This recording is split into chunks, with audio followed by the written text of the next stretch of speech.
and southern Scotland. Here it is. It's been rapidly deepening during the last 24 hours.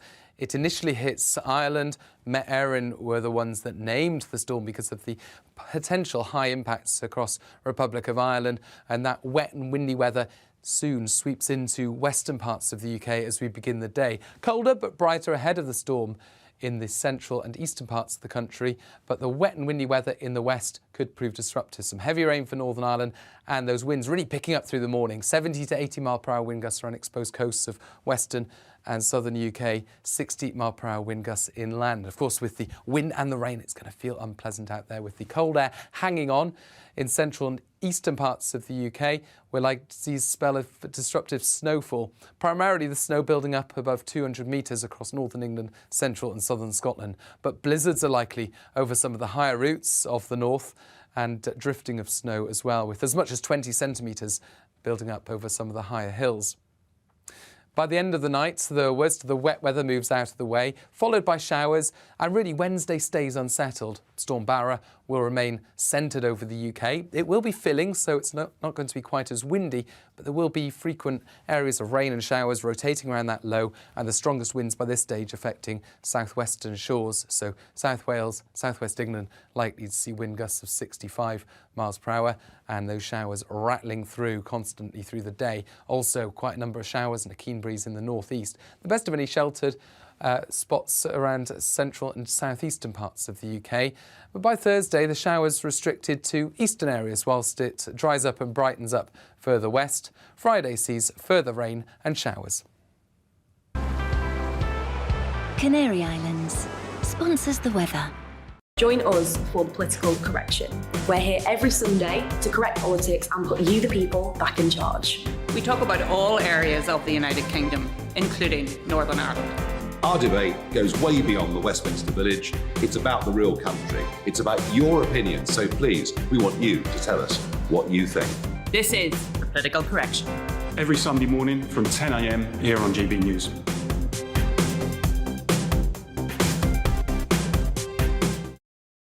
Join me, Alex Phillips, for the afternoon agenda on GB News, Monday to Thursday from 4 p.m. till 6 p.m.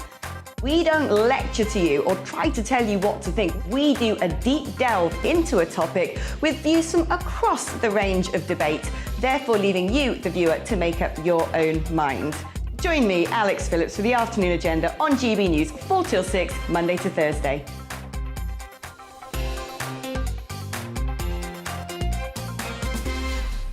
You're watching GB News live across the UK and the world on our digital stream. GB News is Britain's news channel. We are the UK's home of discussion and debate from all perspectives. We are here for you. Don't forget to join our YouTube community by clicking on that subscribe button. And if you want the GB News app, you can click and catch up on programmes anytime. We love to hear from you, so email us. gbviews@gbnews.uk. Thanks for being part of the GB News family. My name is Andrew Doyle. Join me every Sunday evening at 7 p.m. for Free Speech Nation. This is a show where we address current affairs and news stories of the week with the help of two wonderful comedian panellists. I brought in comics because I want to give it a lighter edge, and also they work for less. See you there.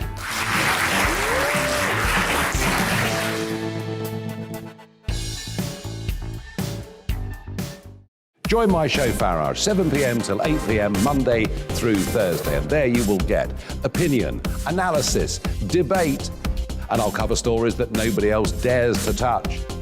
And then for the last 15 minutes, talking pints. We're over a drink. We have a civilized conversation with someone. We very often disagree, but we do it in a grown-up way. Come and join me on Farage.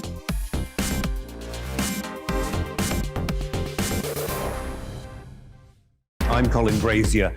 I've reported from more than 70 countries around the world, covered wars from Afghanistan to Iraq, from Lebanon to the Balkans. I'm trying to bring that experience, that feel for events, to the studio. And something else. I'm ready to give an opinion. Today's stories with a spark. Brazier from 8 p.m. weekdays on GB News.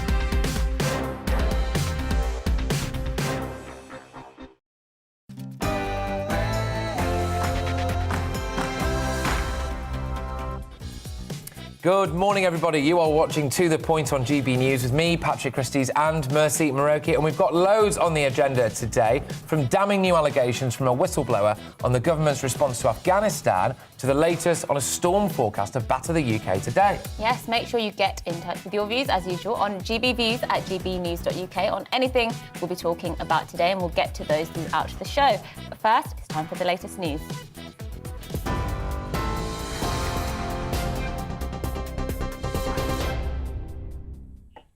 Good morning, I'm Rosie Wright. Here are the latest headlines. A Whitehall whistleblower has accused the government of costing lives in the evacuation of people from Afghanistan. The junior diplomat, Raphael Marshall, says fewer than 5% of Afghans who asked for UK help to flee the country received assistance. He also claimed some of those left behind were then killed by the Taliban. But the Justice Secretary, Dominic Raab, has defended his handling of the evacuation efforts. Airport-style security is going to be installed in all new prisons as part of a government crackdown against drugs.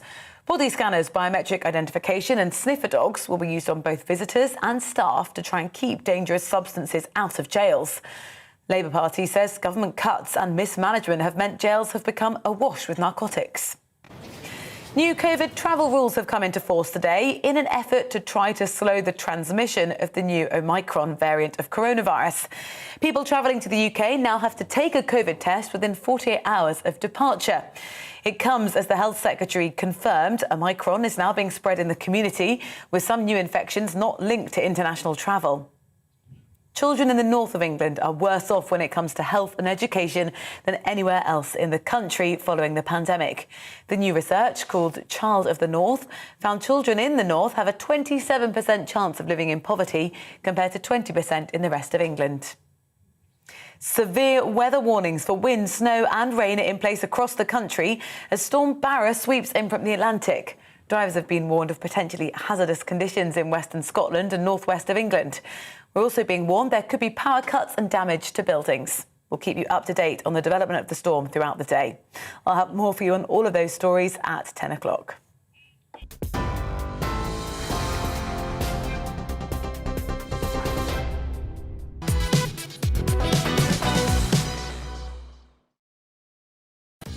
Good morning, you're watching To The Point on GB News with me, Mercy Muroki, and Patrick Christys, and we're here, as usual, until midday, bringing you the day's top stories, our opinions, and taking your views as well. So here's what's on the menu for the day. Yes, well, a Whitehall whistleblower has accused the Foreign Office of costing lives because of its chaotic and dysfunctional response to the Kabul evacuation.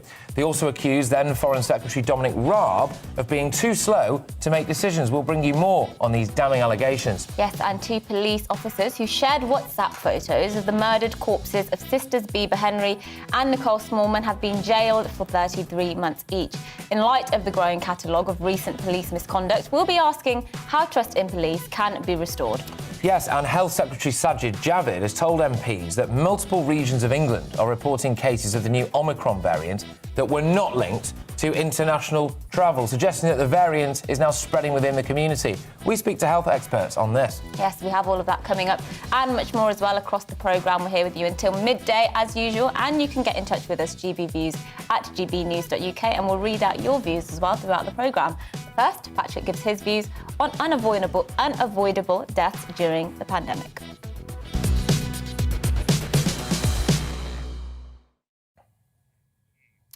COVID is killing people. Not the virus, but our response to it now. Coroners in England have taken the rare step of issuing warnings over avoidable deaths during the pandemic. These reports only happen when coroners are so concerned about the cause of someone's death that they feel like if changes aren't made, then another person could die. So, let's have a look at some of these deaths and see what change we think needs to be made. Azra Hussain was just 41 years old. They died in secure accommodation in Birmingham on the 6th of May 2020. 2 months before her death, she had been due to begin electroconvulsive therapy. But because of an administrative error, the treatment was cancelled and was then no longer possible because of COVID restrictions. The inquest jury concluded that had she been given this treatment, she would probably have lived. Ruth Jones, a frail old lady, died in a care home after a fall in self-isolation. She needed to be monitored as she was a risk if she was left alone, but apparently the care home wasn't equipped to monitor someone in isolation due to COVID. Anthony Williamson, an experienced sea kayaker who died on his 54th birthday after getting into difficulty. The coroner said he was concerned that there was a reduced level of Coast Guard cover around the Cornish coastline because of COVID. So the Coast Guard, a life-saving service, wasn't able to do its job due to our response to the pandemic. Another death highlighted was that of Sergeant Paul Hills, an RAF firefighter trainer who'd done 2 tours of Afghanistan and served this country for more than 20 years. He wasn't allowed a face-to-face mental health appointment due to COVID. Now he's dead. So the coroners are issuing warnings because if something doesn't change, then people will die like this again. In that whole variety of different ways, in all the different circumstances, what was the one linking factor? The capitulation in the face of COVID, the priority of COVID over everything else. And then we add to that the staggering number of excess deaths, only 12% of which, by the way, are actually linked to COVID. So 69,000 of them, 69,000 excess deaths not related to COVID. And then there are NHS waiting lists, supposedly up to 12 million by 2025. That means that 1 in 5 people in England will be waiting for NHS treatment. And the biggest cancer catastrophe ever, 740,000 potential cancer cases missed. Do you remember months ago when people who said that more people will die as a result of our response to COVID than from COVID itself were laughed at? Vast swathes of the media scoffed at them. High-minded types on Twitter, the double mask brigade, I call them, said that they were being silly. Well, we were right. More people will die as a result of our response to COVID than from COVID itself. Let's just do the numbers. Around 145,000 people have died from COVID across the entire UK. 69,000 excess deaths in England and Wales. Coroners in England warning about avoidable deaths. 740,000 potential cancer cases missed. 12 million people on an NHS waiting list by 2025. More people will die as a result of our response to COVID than from COVID itself.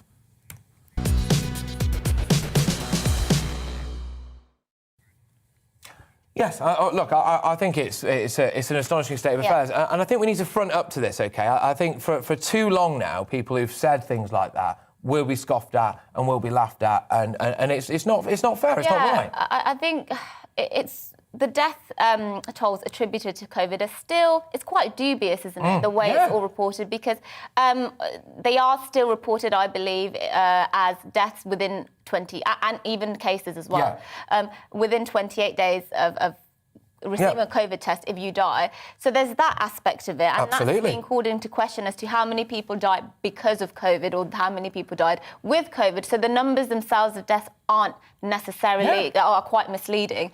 So there's that issue. And then, obviously, as you mentioned, there is the issue of all, because of how much we prioritise COVID as a health service, other things will be missed. And ultimately, I think history will show that more deaths in the long term will be caused because of that. But I would say I'm not sure what else the government could...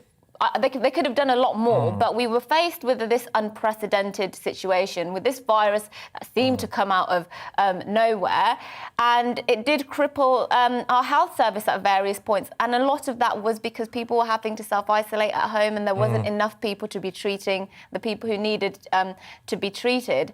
So I think, in a way, they were stuck between a rock and a hard place for a lot of the pandemic, but...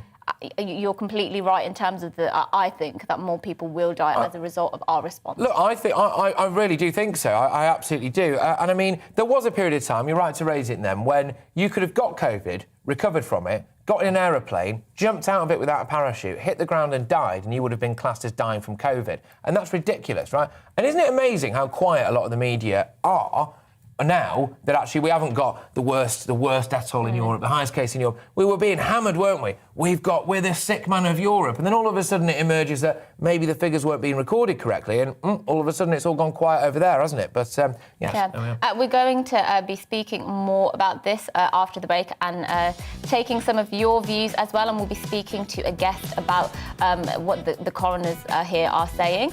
And he's a mental health expert as well, so we'll look at that angle. So stay with us, we'll be back very shortly.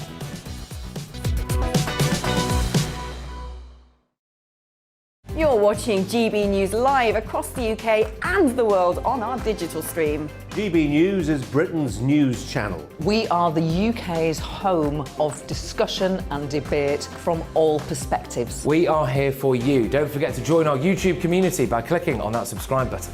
And if you want the GB News app, you can click and catch up on programmes anytime. We love to hear from you, so email us. gbviews@gbnews.uk. Thanks for being part of the GB News family.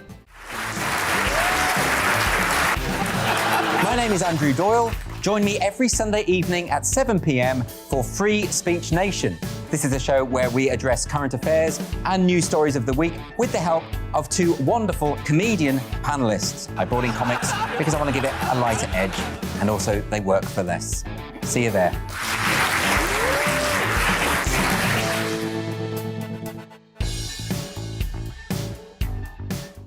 Join my show Farage, 7 p.m. till 8 p.m. Monday through Thursday, and there you will get opinion, analysis, debate, and I'll cover stories that nobody else dares to touch.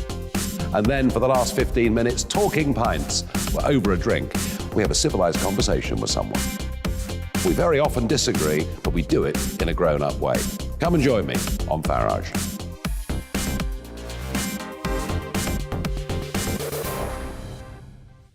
I'm Colin Brazier. I've reported from more than 70 countries around the world, covered wars from Afghanistan to Iraq, from Lebanon to the Balkans. I'm trying to bring that experience, that feel for events, to the studio. And something else. I'm ready to give an opinion.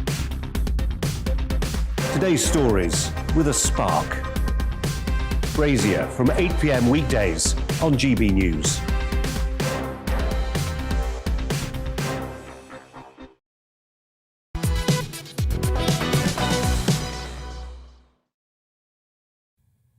As we were talking about just before that break, coroners in England have said lessons must be learnt from failings made by overstretched services that struggled to adapt during the COVID pandemic, as details of inquests into deaths are now emerging. At the height of the pandemic, everything from mental health to Coast Guard services to care homes had to quickly change how they operated, obviously, and coroners across England are now highlighting that failures made during this time and pointing out as well to the avoidable deaths that took place. Yes, well, one such avoidable death highlighted includes a woman who missed out on vital mental health care because of COVID cancellations. And as I said earlier, a frail elderly woman who fell and died in a care home after she was put in self-isolation without being correctly monitored. Now, Ian Hamilton is an associate professor of addiction at the University of York and a mental health expert. Thank you very much for joining us. Great to have you on the show, Ian. What do you make of these supposedly avoidable deaths and the fact that coroners now have kind of come out and said, look, OK, we raise these because actually if we don't raise them, then something like this might happen again? Well, on the one hand, it's a really welcome development, but of course it's a shame it's come to this, isn't it, that we've had to rely on coroners to point out the fatal consequences of underinvestment in mental health. So despite much of the rhetoric from the government about investing in mental health and the importance it has to play, sadly what we've seen is actually a real terms disinvestment in mental health. You know, it goes back to the 1970s, really, when there was a move away, as many of you will remember, from the big institutions, the Victorian asylums, to community care. And since then, we've seen a really significant reduction in the number of available acute hospital beds. And, you know, on the one hand, it's not a bad thing to want to care for people in their own homes. But, you know, if you're going to reduce the number of hospital beds, there needs to be the parallel investment in community care. And unfortunately, that's just not happened. No, absolutely. And what's your take on the shift away from face-to-face appointments to virtual appointments a lot of the time? Indeed, there were some cases I highlighted earlier there where one particular individual, sadly, is obviously no longer with us. They struggled very badly with the change of face-to-face to virtual appointments. Has that had an impact, do you think, during the pandemic? Well, the truth is we simply don't know because there's no evidence around this. But what we do know is that it's perhaps been a very mixed picture. For some people, being able to access support remotely has probably been a good thing, something they welcome. Some people struggle to get to particular appointments and clinics. But I think when it comes to mental health, just by its very nature, we know that face-to-face contact, being physically in the same space or room as someone, is clearly important. A kind of it's difficult to give a virtual hug, isn't it? To virtually support someone in the way that you would expect when they're at a point of crisis. And I think it's that has been particularly problematic for people, is what happens to them when they're in crisis. And, our own university is starting to carry out research looking at the role the police have played over previous years, and particularly during the pandemic. I'm afraid it's fallen to the police rather than specialist mental health professionals to get involved when people hit that point of crisis and need specialist intervention.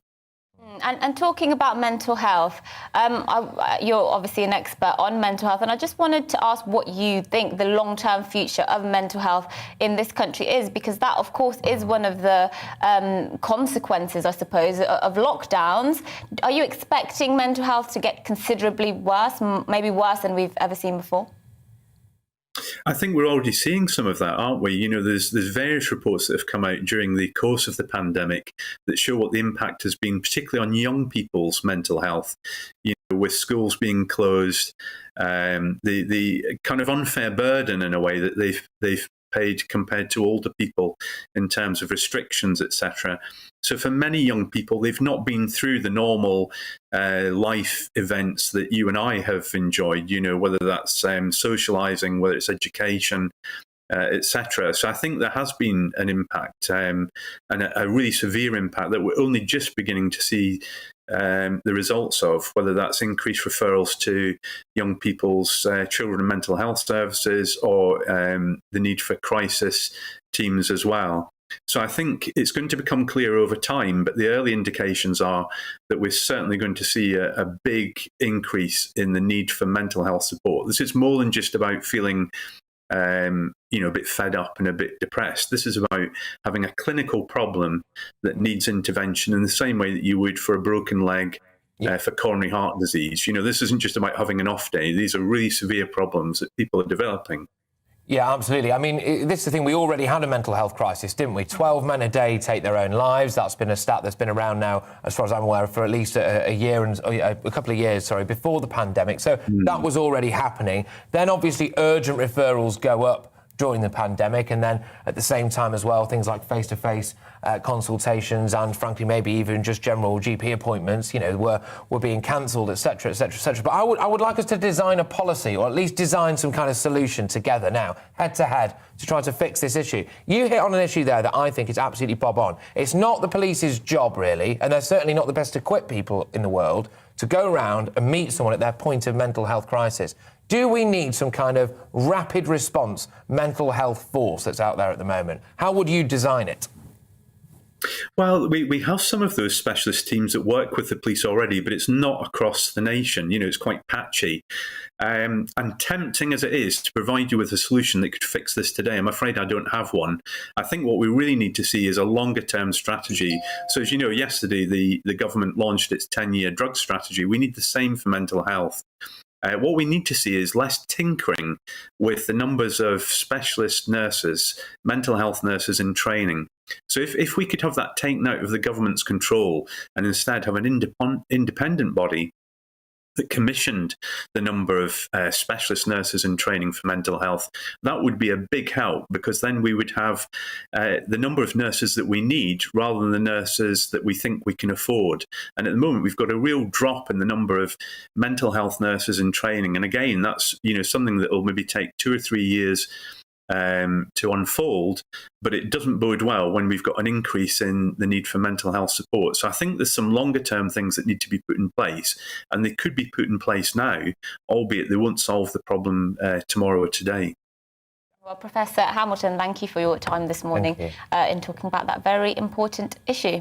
Yes, indeed. I mean, it's a massive problem, and it's not going away anytime soon, as indeed a lot of people in the inbox are saying right now. GBviews at gbnews.uk. Alison's been in touch. Thank you, Alison. Mental health is only dealt with once they crash. They don't have the funds or the resources to prevent. And that's the point, isn't it? We need to start dealing with this stuff earlier if we possibly can. And Ken has been in touch. Same old rubbish being spouted about lessons must be learnt and nothing changes. This is, of course, about our response to the coronavirus crisis. And in my view, anyway, that's going to result in more deaths than the actual virus. Well, I suppose we have to wait. There will be a review at some point, won't there? And hopefully, when that happens, something will be put in place to make sure, if, God forbid, this ever happens again, we won't definitely repeat the same mistakes. But now, moving on, it has been 1 year to the day since Margaret Keenan became the first person in the world to receive a COVID-19 jab as part of a mass vaccination programme. Around 1 in 10 eligible people in the UK, 6.4 million, remain unvaccinated. Yes, well, Ms Keegan, aged 90 at the time, was given the dose at University Hospital in Coventry on December the 8th, 2020. Gosh, seems like a long time ago that now, doesn't it? A different world. Well, there's footage of when she received her booster jab there, I believe, in September. Well, since then, just over 51 million first doses of the vaccine have been given in the UK, along with more than 46 million second doses and 20 million extra doses. But there are still people in all age groups who've not received any, including nearly 1 in 4 young adults. Yeah, I think it is staggering how that's only 1 year ago. And I mean, it just actually does show the immense effort of our vaccination drive, because, you know, 1 year ago, and we've managed to get, 9 in 10 adults or 9 in 10 eligible people vaccinated. I think it's really impressive. Yeah, well, it is, absolutely. And I can remember as well, I think that first dose can only have come just a few days before Matt Hancock simultaneously cried, laughed, and looked like he'd done something naughty on one of our competitors' TV shows, didn't he? When he got the vaccine, that became quite a meme. He tried to do too many emotions at once. Yeah, I think, really, and just kind of fluffed it. Really, I can imagine everyone being there like, "Oh, man," but you know, hey, it wasn't the worst thing he did. But yeah, no, and it's interesting that something like 1 in 4 young adults there, they say haven't got the vaccine. I wonder why that is. You know, I wonder what that is. I think there's. Well, I can hazard a guess as to a few reasons. I think a lot of young people maybe just feel like they don't want or need it. Yeah, they don't need it. There's probably some scepticism as well. Let us know what you think. Do you know any young people who don't want to get the vaccine or are hesitant about getting the vaccine, and why is that, do you think? GBviews at gbnews.uk. We'll read those out later. Yeah, we will indeed. Now, Wigan's new police chief has vowed to take the fight to the town's so-called hardcore baddies and warned that she'll seize their granny's flat and their mum's car. I actually really like this. And I'm not sure that's legal either. No, it's not. It's not, but she's done it anyway. Chief Superintendent Emily Hyam, 50 years old, of Greater Manchester Police, was appointed Wigan's District Commander in September. Yes, Hyam, who previously had the nickname Dirty Harriet, in a nod to the Clint Eastwood character Dirty Harry, promised to bring down violent criminals in the area in a passionate call. Hyam's appointment is part of a new Chief Constable, Steve Watson's attempt to turn around Greater Manchester Police after a damning watchdog report found that it failed to properly record 80,000 crimes. Do you reckon they were like, right, OK, so you've got a speech here, you're going to give a speech now just about how tough you're going to be on crime, because people are sick of it. She's like, right, OK, so wheel out all the usual points, tough on crime, tough on the causes of crime. So I'm going to take your nan's car, I'm going to burn your mum's house down, and we'll come for you. It's like flipping out. Harriet's She's lost it. I think we need a bit more of that, you know, so that sort of traditional threatening kind of, you know, police are people in positions of authority. I think they need to be a bit threatening. Just reads out Liam Neeson's "I will find you" speech to a bemused public, you know. But hey, maybe the people of Wigan are happy about this. I probably would be. I'd be quite happy. But let's go to a couple of your views before we go to another short break. Right, yes. Nigel's been in touch. Thank you very much, Nigel. Always popular to have a Nigel on GB News, of course. The NHS is only concerned with sticking jabs in arms. Sadly, that's up to them. Well, there you go, Nigel. That's an idea, isn't it? I think the NHS's priorities, potentially anyway, are a little bit skewed. But what do you think? Yes, keep all your thoughts coming in to us. The email's there on the screen, gbviews at gbnews.uk, and we'll be back very shortly with more of today's top stories and plenty of your views after this weather. It's time to remind ourselves there's always another winter. Canary Islands sponsors the weather.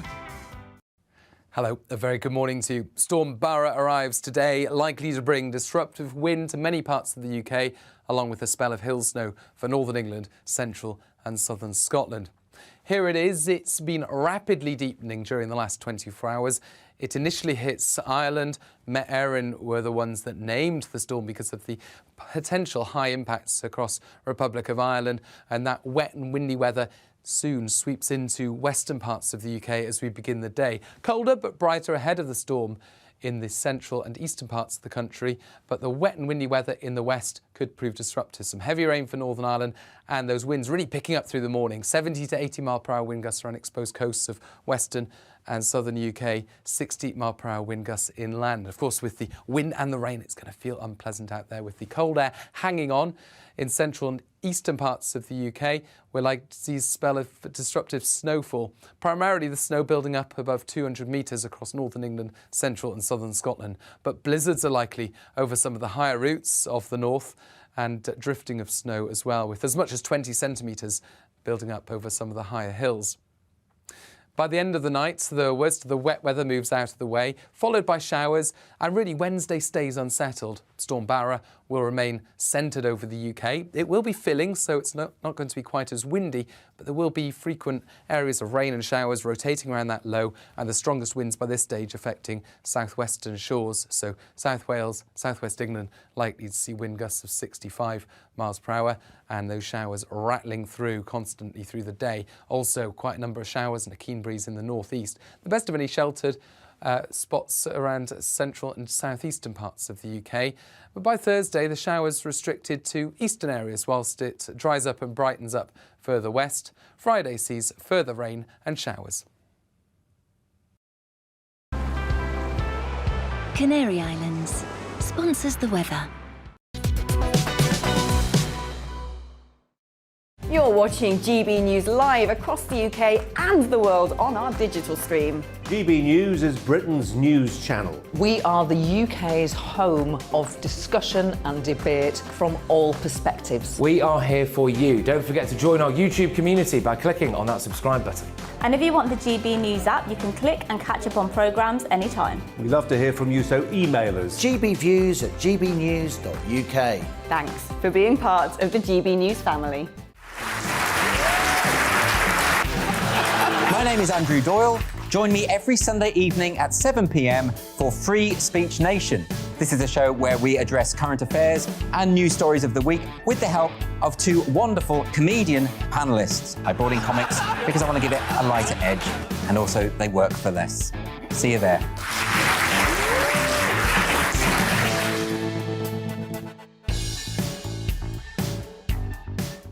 Join my show Farage, 7 p.m. till 8 p.m. Monday through Thursday, and there you will get opinion, analysis, debate, and I'll cover stories that nobody else dares to touch.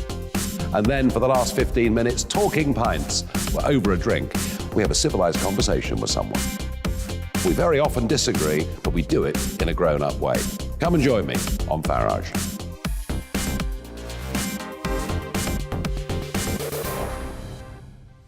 I'm Colin Brazier.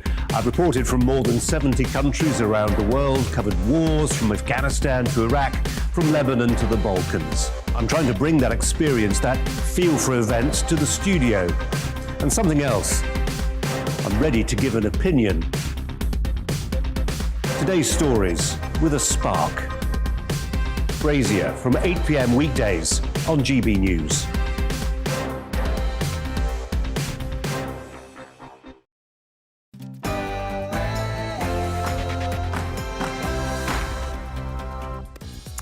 Yes, hello, well, good morning, everybody. You're watching To The Point right here on GB News with me, Patrick Christys and Mercy Muroki. And we're all the way through until midday with a show full of all of the biggest stories and loads of things for you to get stuck into as well. Yes, and make sure you get in touch as well. gbviews@gbnews.uk. We'll be getting to your views throughout the show, as usual. But first, it's time for the latest news.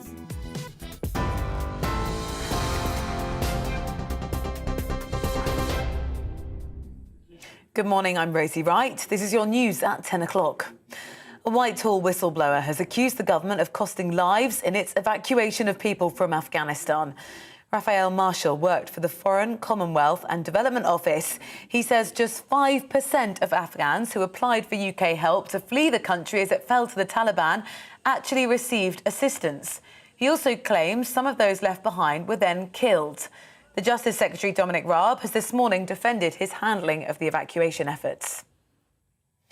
Airport-style security is going to be installed in all new prisons as part of a government crackdown against drugs. Well, it's a new zero-tolerance, they say, approach in England and Wales, and it's going to see body scanners, biometric identification and sniffer dogs used on both visitors and staff to try and keep dangerous substances out of jails. All inmates will also be assessed on arrival for drug and alcohol addiction. Labour says the government cuts and mismanagement have meant jails have become awash with narcotics. The edge that we've got now is through technology and the X-ray body scanners that can, when they're conducted, give you an exceptionally high level of verification of whether contraband's coming in, drugs, weapons, mobile phones. All arrivals to the UK now need to have a negative pre-departure coronavirus test taken within 48 hours of departure. The rules came into force at 4 o'clock this morning, and they're part of efforts to try to slow the spread of the new Omicron variant of coronavirus. It comes as the Health Secretary confirmed the new strain is now being spread in the community here. Some new infections are not linked to international travel. Severe weather warnings for wind, snow and rain are in place across the country as Storm Barris sweeps in from the Atlantic. Drivers have been warned of potentially hazardous conditions in western Scotland and northwest England. The Environment Agency has also issued 3 flood warnings for the south coast of England, as well as 35 flood alerts.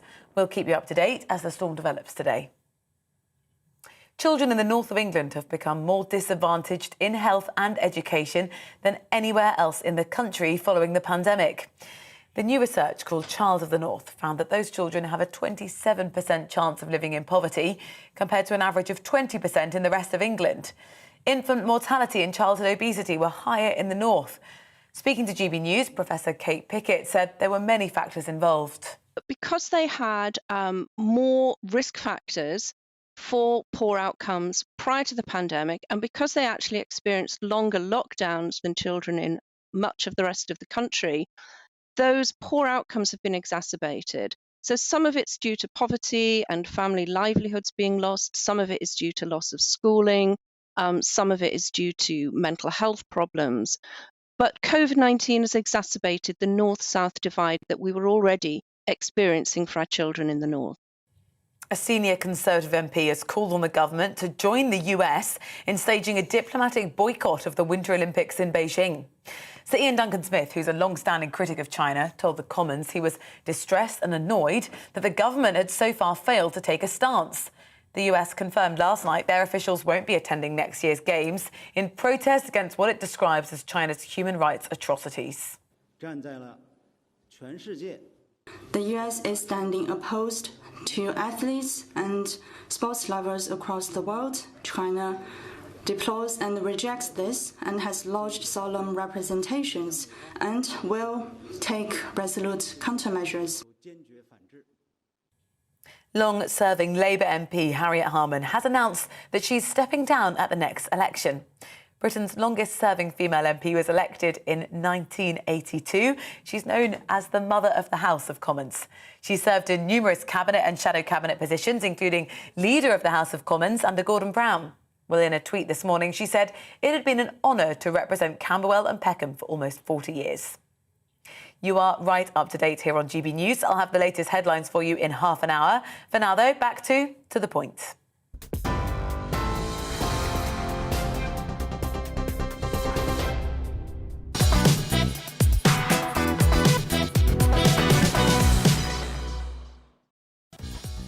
Good morning, everyone. You are watching To The Point on GB News with me, Patrick Christys, and Mercy Muroki. And we've got a show full of all of today's biggest stories and lots of discussions on the issues that you really care about. So here's what's on the menu. Yes, people travelling to the UK must now take a COVID test before their journey as new rules to slow the spread of the Omicron variant of coronavirus come into force from today. Well, what does this mean for the travel industry? And what does this mean for travel plans you might have over Christmas? Well, we'll discuss. We will indeed. A British woman has testified that Ghislaine Maxwell asked her to find a cute, young, pretty girl, indeed girls, for Jeffrey Epstein. we'll be talking to a Maxwell biographer in the studio about how the trial is going. Yes, and taking Viagra may cut an individual's risk of developing Alzheimer's by 69%. That's according to scientists. Will be a win-win for many men, I would have thought. You know, they've banned me from testing this live on air. Staggering stuff. No comment. We'll give you details on the findings of this study. Yes, we will. I'm getting shouted at. We have all of that coming up and much, much more across the programme. And you can get in touch, as usual, on GBViews at gbnews.uk. But first, Mercy gives her views on plummeting trust in our police.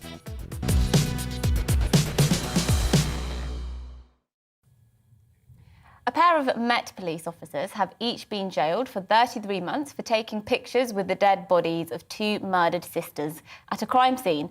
Dennis Jaffer and Jamie Lewis had been sent to guard the scene, but instead decided to take sickening pictures of their slashed bodies to share with 41 colleagues on WhatsApp, bragging about being, quote, sat next to two dead birds full of stab wounds. As if this wasn't bad enough, PC Lewis then photoshopped his face onto the picture of the murdered sisters before sharing it for the giggles. The judge in the case condemned what they called the appalling and inexplicable conduct of the pair, saying they disregarded the victim's privacy for the sake of a cheap thrill. I mean, it's already bad enough that the police were so slow in responding to the sisters' disappearance that it was left to the family to search for and discover their bodies, and bad enough that the two PCs sent to protect the scene were not even wearing protective uniforms. But this is just one of many failures coming to light recently. The quality of our PCs has been massively called into question in recent times, and it's really hit the public's confidence. Figures show that more than a quarter of UK forces have not even properly vetted all personnel, and thousands of officers and staff are working without up-to-date vetting. This is just one in a long catalogue of recent failings being brought to light of late. And while sunshine is the best disinfectant, as they say, I'm concerned about what plummeting levels of trust in police will do for society. And worse yet, which shadowy figures will be waiting in the wings, ready to exploit the fact that police seem increasingly inept and that people are reluctant to call on the police when things are going wrong. In October, for the first time since they started polling the public on the issue, polling company YouGov reported more people were now unconfident in the police than were confident. The Met Police had the worst national approval ratings, with only a third of the British public trusting the force. And fresh results published today from Britain's longest-running poll on trust in professions shows trust in the police has dropped for a second year in a row. I used to have a huge amount of trust in the police in this country. I'm not sure how much trust I have anymore, especially as a young woman. I worry about this. If we can't even trust the very people we're supposed to rely on in times of crisis, the people who are supposed to come to our rescue when nobody else will, who on earth can we trust? Something desperately needs to change.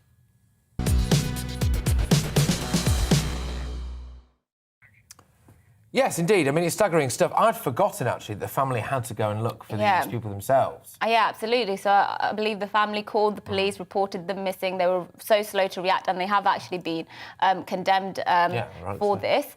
And the family were left to discover the bodies. It was a family that actually found them. And, you know, it's really depressing, actually, because they were...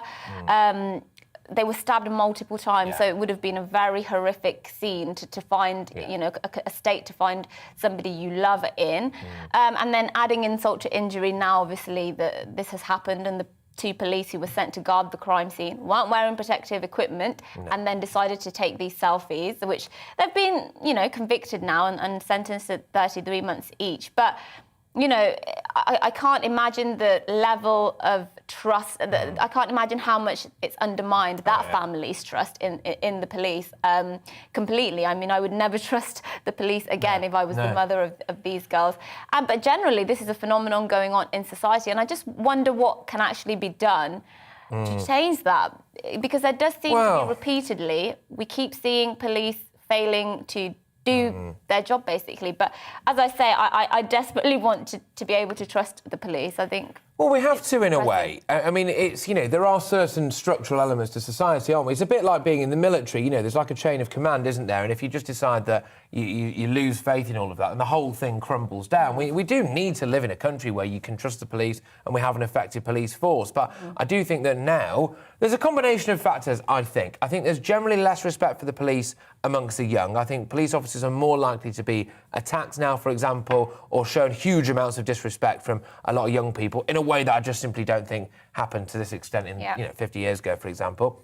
But also, as well, the police have fundamentally let themselves down on numerous occasions. There's this one there, there's the Wayne Couzens one, there's loads of times. You could argue as well that they've not been effective when people see them not doing things about grooming gangs, for example, when people see them not going and responding to reports of a baby or child being abused, as we spoke about yesterday. Yeah, I do feel for the police. I mean, the junior police officers and virtually nothing. I mean, it's quite depressing. And of course, they had that row with Preeti Patel, didn't they, when they weren't getting a pay rise.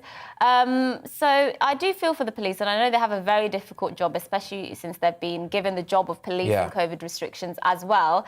But I think something needs to be done to restore public confidence, and that needs to be done desperately, urgently. Well, absolutely. But look, let us know your views, GBviews at gbnews.uk. And indeed, lots of you already have. Philip says the recruiting process has to be aware of the woke, PC correctness, inclusive brigade, he says. Honest, dedicated people are at the bottom of the list. Well, there you go. That's obviously Philip's view. People are questioning, of course, the recruitment drive that the police are doing. And yeah, he says the only contact most people will have with the police is if they are stopped for speeding. That's from Anthony, I think, alluding to the fact that maybe they're not always going after the real crimes. There was that guy, of course, I know this wasn't one of your favourite stories, to be fair, who flashed a speed camera, didn't he? And within 20 minutes, 6 police officers were around at his house. Whereas, now, let's have a look at this, what's happened now. Two women stabbed multiple times, and the families have to go and find the bodies. Yeah, indeed. Well, keep your views coming in, GBviews at gbnews.uk. Yes, absolutely. Why is there not a law that police on duty should leave their personal mobile phones in lockers? They can always be contacted in emergency situations to their police stations. I must admit, Tricia, I'm not entirely sure exactly what the law is around that, but I think they were on the personal There mobile. is a programme that comes on. I think it's called 24 Hours in Police Custody. Some of you might have seen it. That. And it's an incredible programme which shows you, it essentially follows the police sort of investigating a crime and interviewing a suspect. Obviously, they have that 24-hour window to sort of get some evidence. Otherwise, they have to apply to extend it or have to let the person go.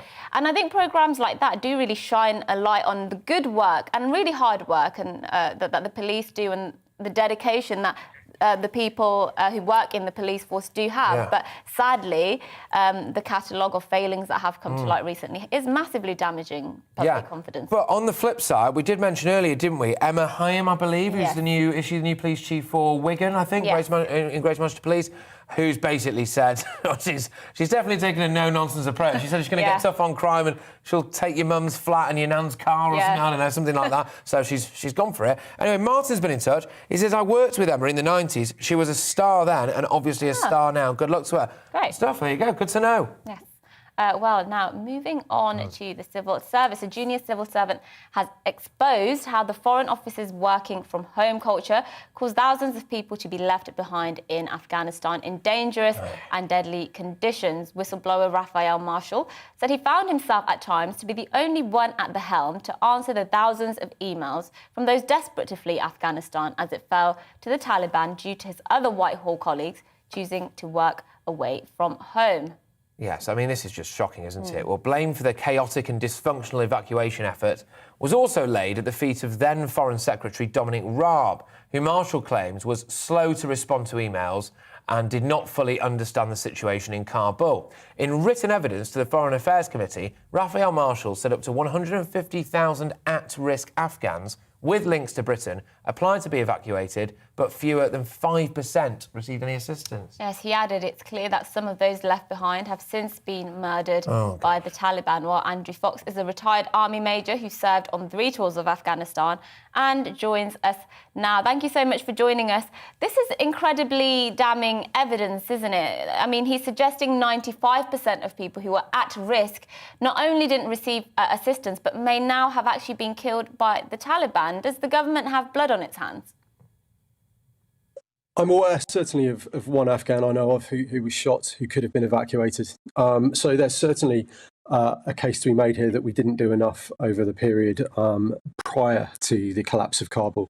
I think what you're seeing in the testimony that was pushed out today is a government department that was completely overwhelmed. And actually, I think the real failures were before. So, retired generals wrote in May to the newspapers saying that we weren't doing enough to extract those people who'd worked with us. And then, of course, since as well, because there are still people stuck there who need visas, who are waiting for visas. And I'm working with an organisation that's sponsoring a number of these people, and we're just hanging on now for the government to authorise them. So I think if you look at August in isolation, then you will see a government department that's been swamped by 150,000 applications. But actually, I think the problem extends sort of both before and after. But yeah, I can get that, absolutely, and there's a lot for us to get stuck into here. But, one of the things that our army is exceptionally good at is reacting, right? And so look at the way that you guys were roped in to help build those Nightingale hospitals. It would have been nice if some of them had actually been used, don't get me wrong, but the way that you guys were drafted in for that, you're specialists at this. So it must be frustrating for you to have a look at the way that potentially the civil service is operating and the way that a government department's operating and go, oh, we're swamped by emails. And they can't come up with a strategy to rope more people in, to read some of these emails, to save more people. Surely they should have got some of you lot on the job. I mean, if you look at how many emails they received, 150,000, and the operation went on for, 10 days? I mean, that's a huge amount of emails per day. And it's just, I don't think there's a government system in the world that could have coped with that. And of course, they all had to be security screened. I know the Americans didn't do as good a job as we did in getting people properly checked. And so they've, imported potential security threats into the United States, whereas we've done pretty well in making sure the right people got out during pitting. But the fact is, we left behind people who had targets on their backs because they worked with us. And it doesn't matter if it's during the evacuation from Kabul, before or after, we have that duty and we owe that debt to these people who helped us, and we have to help them. And that's the really frustrating thing about all of this. And so I'm inclined to be slightly kinder towards the civil service than perhaps some of the media reports are today, because, you can see, just having been tangentially involved at the time and, ever since we've been working with the government, they're just not set up to cope with this kind of thing. And I don't think there's a civil service in the world that would have smashed this out of the park in terms of getting it completely right. And where do we go from here then? Because we've made mistakes and many of those sort of can't be resolved, especially if people have indeed been killed by the Taliban. But what should the government be doing now? Boris Johnson's announced some refuge for a number of people from Afghanistan. Is that enough, though? Well, we know there are still people who worked with us that are still out there. I'm talking to some of them every day. They're in safe houses in either Afghanistan or over the border in Pakistan. And, these people are desperate. They're running out of money. The banks are closed. They're under a security threat. So some of them are having to move on a daily basis. One of them was an Afghan that I trained when he was at Sandhurst as an officer cadet. So, I'm deeply involved in trying to ensure that these people get to safety. And what we need is just visas to be processed. It's all very well talking about taking people, but we actually need to see some action on the ground. There are so many people waiting to be saved, and if we don't save them, they will be killed in due course. And that's the stark reality. Do you think that's going to bounce back on us? Because apart from just the moral implications, obviously, that I think we can all agree on, but, is this going to create a hatred already that potentially already exists over there? Is this going to end up in a situation where we turn people who may have been sympathetic to our country and our values into enemies? I'm not seeing that at the moment. The people I'm talking to, the Afghan army officers that I'm kind of looking after, they're grateful for the help they're getting from the charity I'm working with, Azadi, who are doing incredible work. But even if they do turn against us, they're in Afghanistan. I don't think there's a huge security threat there. And the refugees that I've kept in touch with since they were evacuated, they're really, really keen to become part of British society. And the attitudes I'm seeing are fantastic. My friend Bashir, I took him to London for his birthday this weekend. And he can't wait for his child to start school and learn English and be a British citizen. So, I'm seeing really good stuff. Can I just ask you a very, very quick one? It's a little bit off topic, but I've always wanted to ask someone such as yourself with a military pedigree this question, which is that there did appear to be no resistance really from the Afghan National Army and from the kind of the native force, as it were. And I've just wondered how you felt about that, really, because the Taliban just rolled back in, didn't they? And I know a lot of people in this country say, well, hang on a minute, if they didn't want to fight for their country, I'm not saying I agree with this, by the way, a lot of people say, if they didn't want to fight for their country, then should we be taking in people? I know there's a difference because some of these people work with us, but you can kind of see that argument a bit. How do you feel about the fact there was no real resistance? Yeah, I've heard that a few times, and I think it's due to a lack of understanding of how militaries work. You can't fight if you don't have logistics, if you don't have air support, if you don't have ammunition, and more importantly, if you don't have political will. And a lot of the regional governors in Afghanistan ordered their troops not to fight because they knew the Taliban were coming in and they wanted to feather their own nests and retain their power once the Taliban took over.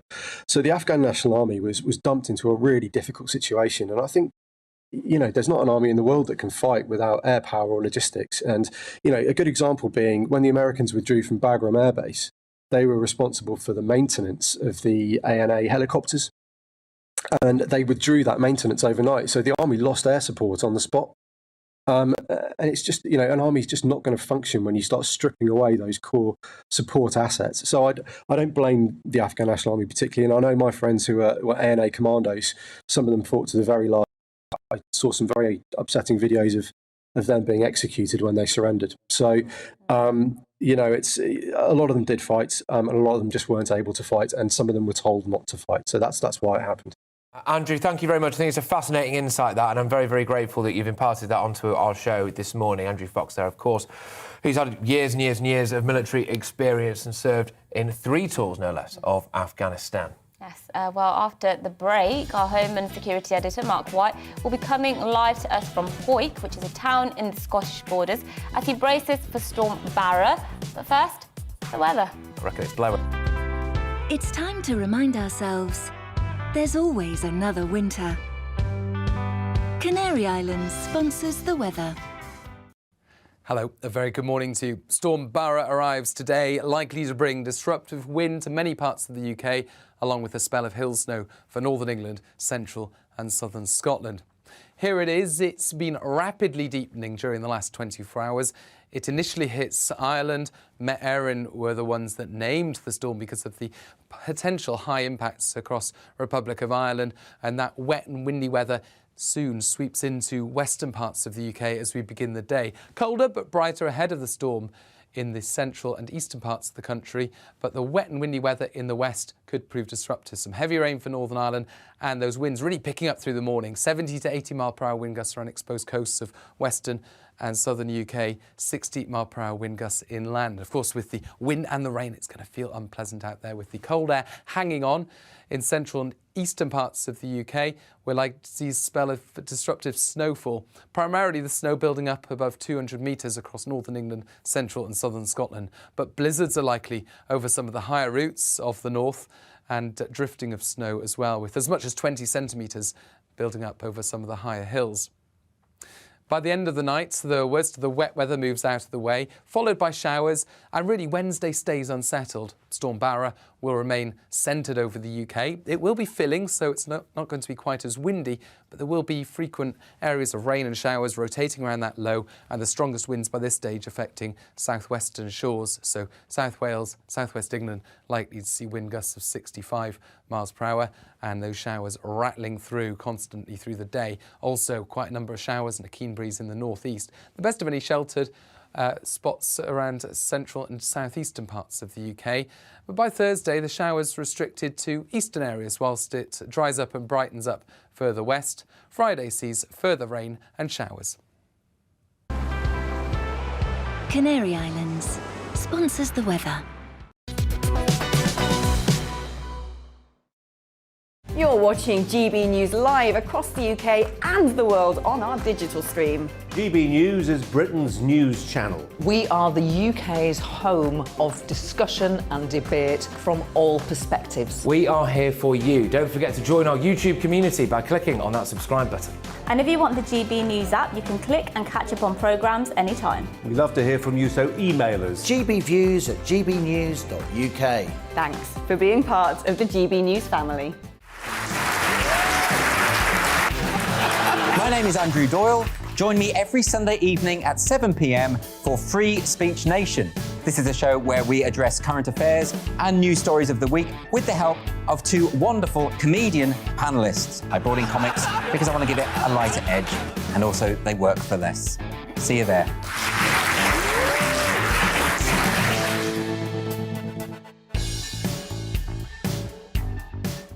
Join my show Farage, 7 p.m. till 8 p.m. Monday through Thursday, and there you will get opinion, analysis, debate, and I'll cover stories that nobody else dares to touch.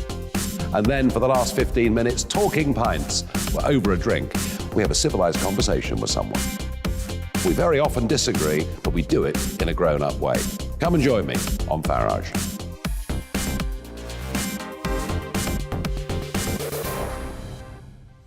I'm Colin Brazier. I've reported from more than 70 countries around the world, covered wars from Afghanistan to Iraq, from Lebanon to the Balkans. I'm trying to bring that experience, that feel for events, to the studio. And something else. I'm ready to give an opinion. Today's stories with a spark. Brazier from 8 p.m. weekdays on GB News.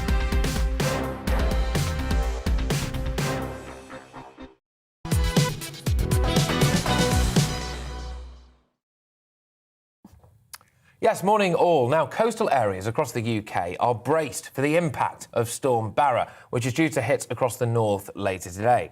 This comes as a rare red alert has been issued for parts of Scotland and indeed the Republic of Ireland. Yes, weather warnings for snow, wind and rain have also been issued by the Met Office for parts of Scotland and England as gusts of up to 70 miles, I was going to say 70,000 miles, 70 miles an hour are expected. We couldn't have sent Mark White there. No, definitely not, and a severe risk of snow as well. But it's very serious, actually. Storm Barra is threatening further disruption to areas still recovering less than 2 weeks after being hit by Storm Arwen, which caused 3 fatalities across the UK.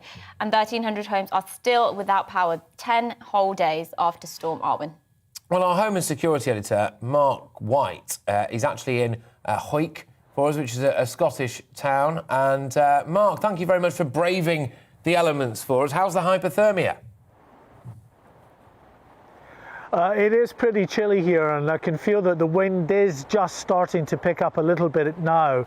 It obviously struck a few hours ago on the west coast of Ireland and Northern Ireland and is feeding its way eastwards now into the UK. Now, as you said there in your introduction, we are expecting some significant wind, but in addition to that, there's a lot of precipitation that's coming across as well. Now, that rain, when it meets the colder air over the likes of the Scottish borders, is going to turn into snow, and we're expecting quite significant accumulations of snow, particularly on the higher ground. I just want to show you where we are at the moment. Hawick is no stranger to adverse weather conditions. They've had a lot of flooding in the past. In fact, just here is the Bridge House, guest house, where quite famously, actually, on social media and in the news media, the whole side of this building was washed away a couple of years back and into the river there. They're actually building a multi-million pounds flood defence scheme all down the River Teviot and the River Slittrick, the two rivers that run through the town of Hawick, and that is well underway. This is not expected to be a flooding event as such, but it will, as I say, produce a very significant dump of snow. We can expect all the roads around this town as you're heading up the main A7 trunk road up towards Edinburgh to be pretty badly affected as Storm Barra comes in the coming hours. Yes, no, absolutely, Mark. Well, make sure that you do stay safe for us there. We don't want you to, to actually catch a cold or anything. Are people, sorry, what's the mood like on the ground there for people? Are they actually quite scared about this, genuinely? Or are they a bit used to it now? You said it's happened there before. They're absolutely used to it. And I speak as a native of Hawick. This is my hometown, and we're used to adverse weather, as I say. We look often rather amusingly at the situation when you get a flurry of snow down south and it's all over the media and people, roads are closing, cars are skidding into each other. It's, you know, that would be a relief if you ever got a winter like that up here in Hawick. So we can expect, as I say, some snow later today. I'm not sure how significant it will be in the greater scheme of things. The difficulty, I think, with this one, Patrick, is that it's not just a wind event, and there will be winds with gusts of up to 70 miles an hour. But with the snow combined, 20 centimetres of snow in itself is reasonably significant, but you combine that with the wind and you get drifting on these higher routes, and that's what can block off whole roads and communities for some time. So that's the concern. Although this event, Storm Barra, will be relatively fast moving because of the winds in the time that it is passing through this area, and indeed further up into the north of Scotland and down into northern areas of England, it has the potential to dump quite a lot of snow, and in those winds drift and block a lot of the main arteries. That update. Can I just say, hard as a coffin nail, look at him. He's not got gloves on, he's got a thin cagoule. He's there, he's doing his Scott Brown impression, and we love it. Thank you very much, Mark White, our Home and Security Editor. Good stuff, he'll be with us throughout the day. Little cagoule, yes. You'll see him next time, he'll just have a T-shirt on and shorts. Well, after the break, we'll be hearing and discussing the very latest information coming out of New York as the trial of socialite Ghislaine Maxwell continues to cause shockwaves on both sides of the pond. But before that, look at this morning's news.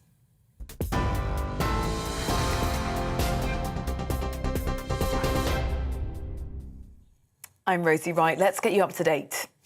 A Whitehall whistleblower has accused the government of costing lives in its evacuation of people from Afghanistan.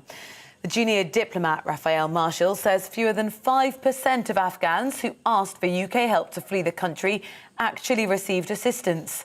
Justice Secretary Dominic Raab has defended the government's handling of the evacuation efforts this morning. Airport-style security is going to be installed in all new prisons as part of a government crackdown against drugs. Body scanners, biometric identification and sniffer dogs are going to be used on visitors and staff to try and keep dangerous substances out of jail. Labour says government cuts and mismanagement have meant jails have become awash with narcotics. All travellers arriving to the UK now need to have a negative pre-departure coronavirus test taken within 48 hours of setting off. The rules that came into force at 4 a.m. this morning, they're part of efforts to slow down the spread of the new Omicron variant. It comes as the Health Secretary confirmed Omicron is now being spread in the community here. Some new infections are not linked to international travel. Severe weather warnings for wind, snow and rain are in place across the country as Storm Barra sweeps in from the Atlantic. Drivers have been warned of potentially hazardous conditions in western Scotland and northwest England. We're also being warned there could be power cuts and damage to buildings. We'll keep you up to date here. Veteran Labour MP Harriet Harman has announced she's stepping down at the next election. Britain's longest-serving female Member of Parliament was first elected in 1982. She served in numerous cabinet and shadow cabinet positions, including Leader of the House of Commons under Gordon Brown. You're up to date. I'll have another update for you at 11 o'clock.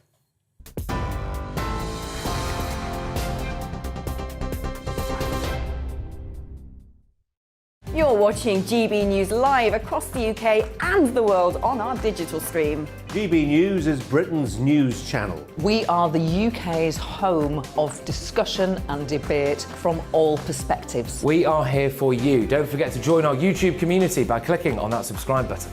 And if you want the GB News app, you can click and catch up on programmes anytime. We love to hear from you, so email us. gbviews@gbnews.uk. Thanks for being part of the GB News family. My name is Andrew Doyle. Join me every Sunday evening at 7 p.m. for Free Speech Nation. This is a show where we address current affairs and news stories of the week with the help of two wonderful comedian panellists. I brought in comics because I want to give it a lighter edge, and also they work for less. See you there.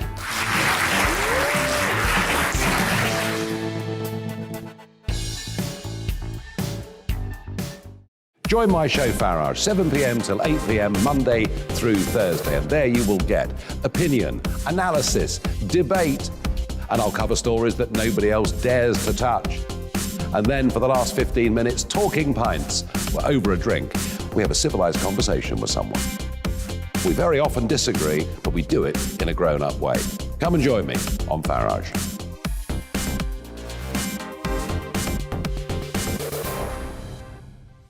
I'm Colin Brazier. I've reported from more than 70 countries around the world, covered wars from Afghanistan to Iraq, from Lebanon to the Balkans. I'm trying to bring that experience, that feel for events, to the studio. And something else. I'm ready to give an opinion. Today's stories with a spark. Brazier from 8 p.m. weekdays on GB News.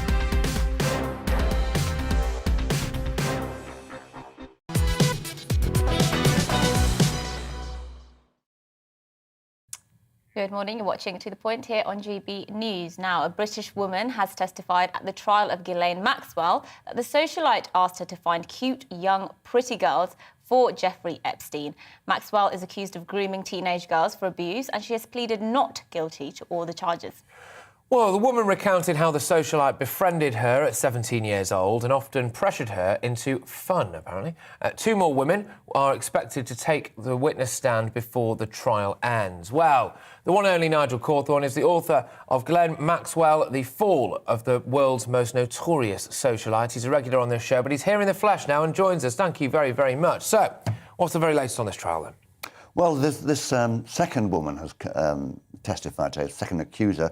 It's not quite so serious because she was 17 at the time. The judge pointed out that that wasn't actually an offence because it was over the age of consent. However, it would be an offence in this country it is an offence to traffic anyone under the age of 21 for sex anywhere in the world. Wow. But Cressida Dix doesn't seem to take these things seriously. Well, apparently not, no, and indeed nor does she with a lot of things. But look, in this case, it paints a rather damning picture, doesn't it? I think that's the thing. Yes, the judge pointed out this was she could corroborate the other witnesses' evidence. And what is the most damning piece of evidence you think we've heard so far? This is a jury trial, isn't it? Indeed. So what piece of evidence have you heard that you think the jury might be very swayed by? Well, I think the evidence of the house manager in Florida, because he can't be accused of false memory syndrome or being in it for the money. So that's pretty damning stuff.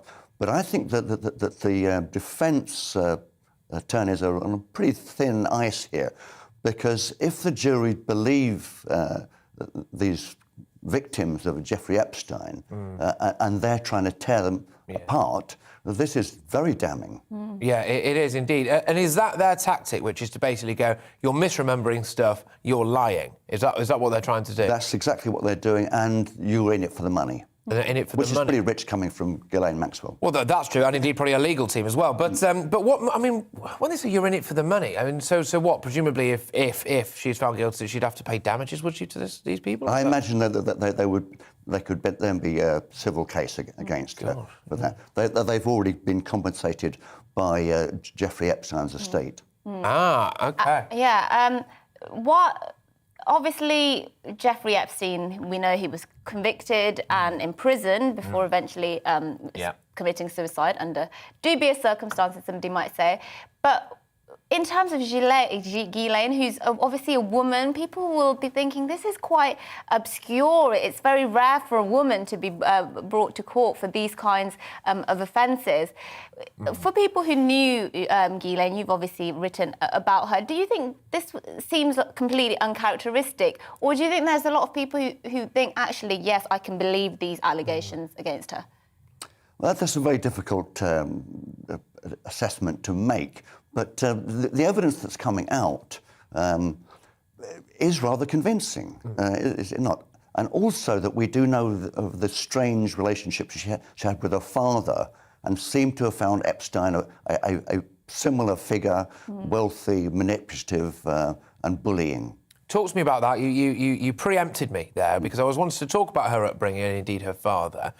Just tell me how... It's Robert Maxwell, wasn't it? That's right. Indeed, yeah. So just tell me a bit about that and what maybe like her early years were like, and if that's had any bearing on where she is today, frankly. Well, yes, she was the youngest of 9 children, and her birth coincided with the death of the oldest child, Michael, who had been in a coma for 5 years, and he was the apple of Robert Maxwell's eyes and was being groomed to take over his media empire. So Ghislaine was practically ignored for the first few years of her life, to the point where actually she went to her mother and said, "Mummy, I exist." I mean, wow. How bad is that? And then Maxwell employed her, but he alternately pampered her and bullied her. And then he put her into this role in New York when he was trying to take over the New York Daily News, and used her abilities as a socialite to make contacts for him. And do you think that when it comes to, I suppose, sentencing, if she's found to be convicted, it's a big if at the moment, of course, innocent until proven guilty, but do you think that that's the kind of thing the defence would perhaps bring up as mitigating circumstances? Say she had a troubled childhood and this is just a product of, maybe her mental state as a result of what she went through? I would think so, very much so. But, of course, if she is convicted, this looks very bad for Prince Andrew, because there's that photograph. Well, let's talk a bit about that then. How nervous should Prince Andrew be at the moment? What could happen? Well, again, this is we must presume that absolutely, that he's of innocent. course. But it seems to me that he can prove his innocence easily, because Virginia Giuffre, who's made these civil allegations against him, which include rape in the first degree, again, something that President has not bothered to investigate. Prince Andrew has 24-hour royal protection officer with him. So on the 3 occasions that Virginia Giuffre says that she was raped by him, they can just produce the logs of these officers and show that he wasn't there on the occasion. He said he never met her. Yes, yeah, I mean, it could all go away, couldn't it? Indeed. Yes, absolutely. And wouldn't that be a relief to all?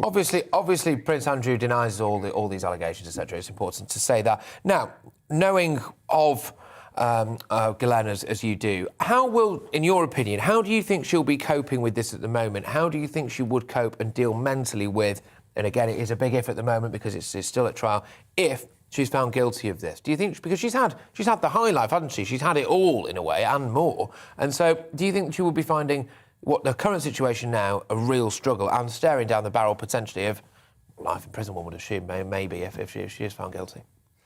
Well, I think that she'd be better off at a federal penitentiary rather than the detention centre she's in now, to be honest. And she's done rather well. I mean, she's really sticking up for herself, and one must admire her in a way. And what just to close, what is she facing? What's the maximum she's facing if she's found guilty? 80 years. 80 years. So she would die in prison if she's found guilty.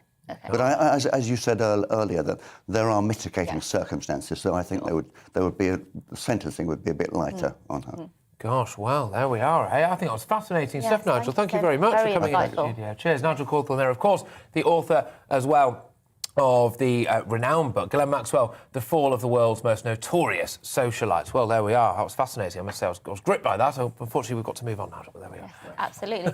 Well, let's move on to something here at home. COVID, and the Health Secretary, Sajid Javid, has told MPs that there is community transmission of Omicron across multiple regions of England after cases were discovered with no known links to international travel. Yes, absolutely. Now, there are now at least 336 cases of the Omicron coronavirus variant in the UK. And the UK Health Security Agency, easy for me to say, says cases of the new strain are potentially doubling every 3 days, although with no one yet being admitted to hospital. Also, anyone travelling to the UK from this morning, whether vaccinated or unvaccinated, must show proof of a negative PCR lateral flow test taken within 48 hours of travelling. Can I just say quickly, some of our, I won't name them, one of our our competitors or friends in the industry, depending on which way you look at it, held a roundtable discussion with epidemiologists, with virologists, with various members of the medical community to discuss how you pronounce Omicron.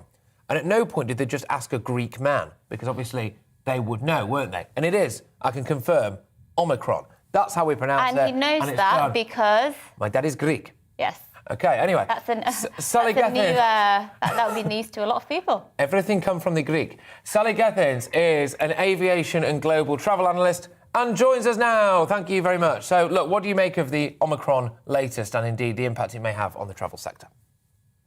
Well, first of all, I've always been calling it Omicron, so at least I got something right from day one. Yeah, big disaster. Doesn't make sense at all to the travel and aviation sector, this new policy of having to do pre-departure tests before you come back into the UK, which was suddenly dropped on us on Saturday evening, leaving travellers overseas in a mad scramble to be able to get back into the UK from, very far-flung destinations. So, yeah, and also it was probably seeded here already anyway. It's like closing the stable door after the horse has bolted. Massive economic impact on travel and aviation. Sends the worry factor sky high for both people who are staying in the UK or wanted to travel abroad. So it's just bad news all around for travelling. And tell us what the rules are in relation to the vaccinated versus the unvaccinated, especially now that this third booster has obviously been introduced and started being rolled out. What are the rules around that at the moment? Well, there are rules, but then there are no rules. So now we have an alignment between the unvaccinated and the vaccinated. That's the irony about this in terms of the testing regime when you come back into the UK. I mean, there's a marginal benefit if you have been vaccinated in that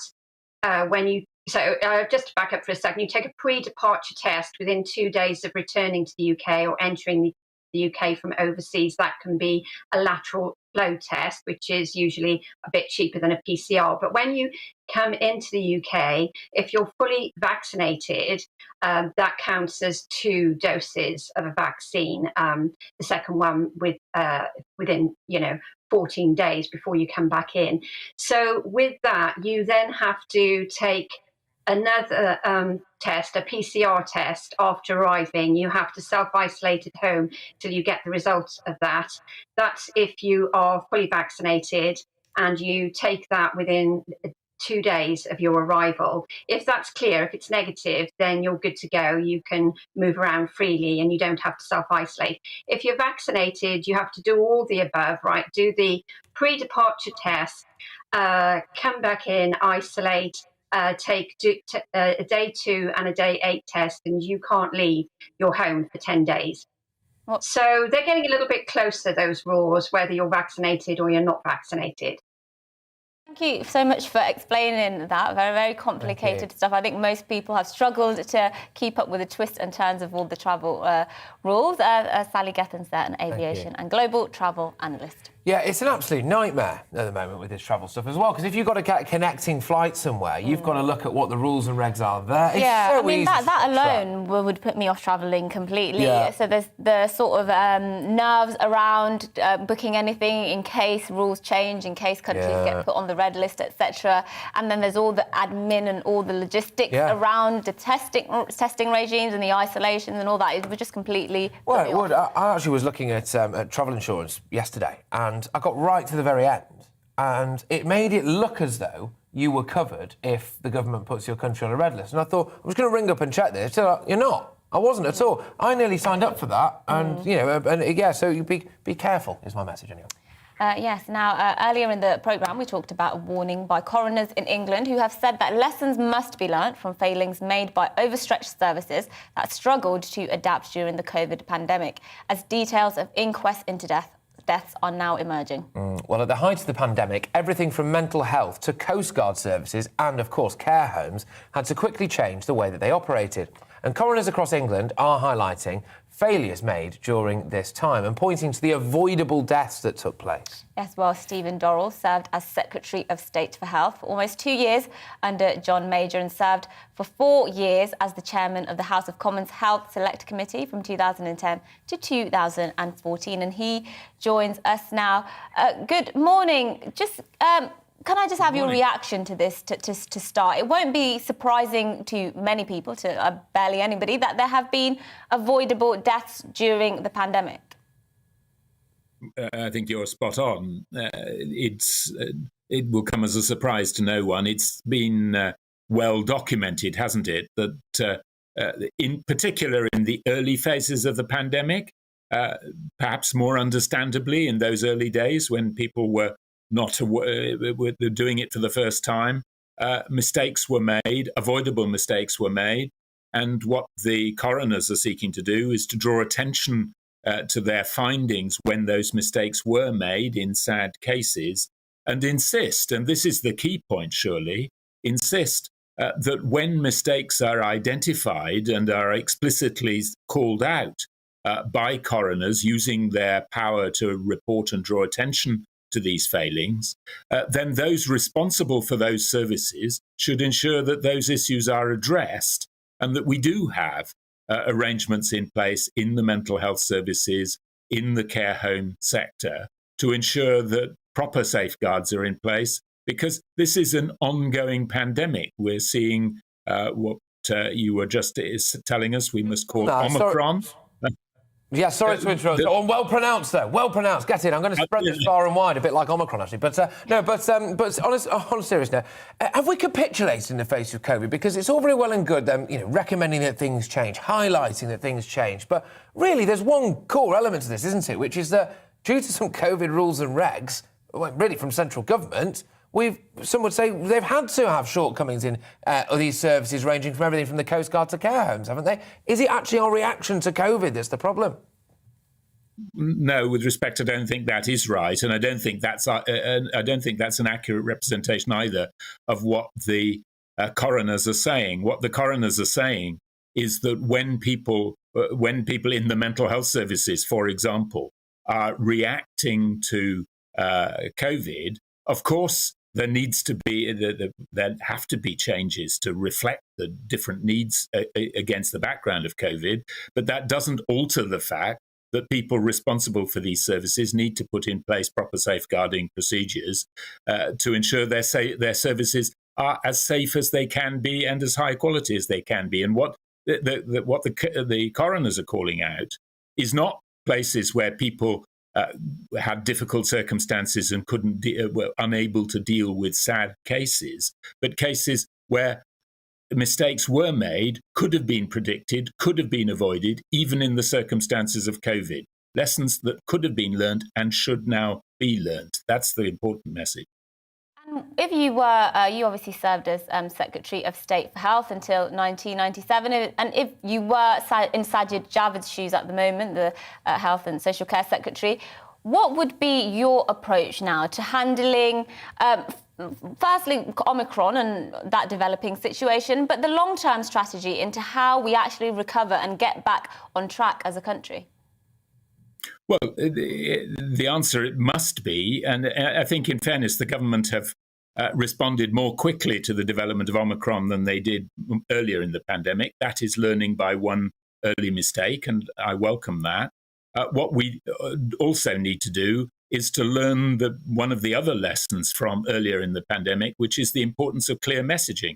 And it's been widely commented on, hasn't it, over the last few days? You were commenting on it earlier in this programme, that the travel restrictions are unclear, the questions around Christmas parties are unclear, and it really does behove ministers on these occasions to be clear what the message is and stick to it, and that's an important part of the role of a minister.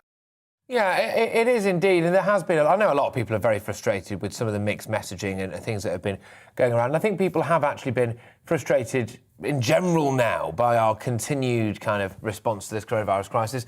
Just lastly, do you feel as though there's any evidence that you've seen or any reports that you've seen whatsoever that justifies any kind of increased response in the face of Omicron? Well, I think the short answer to that is yes, I do think there's evidence that the health the fundamental case for restrictions and taking effective public health action to restrain the spread of the virus is the threat that the health service, A&E departments, emergency care available through the healthcare system would be overrun by a pandemic that got out of control. Now, we know that the health service has a big backlog. We know that A&E departments under a huge strain at the moment. And if we want to maintain the commitment, the central commitment of the health service to deliver healthcare to those who need it on the basis of their need, then we have to take the steps necessary to safeguard that principle. All right, thank you. Indeed. Well, thank you, Stephen Dorrell, there, former Secretary of State for Health. But keep all your thoughts coming into us.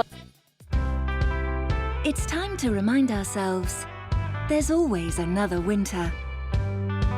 Canary Islands sponsors the weather.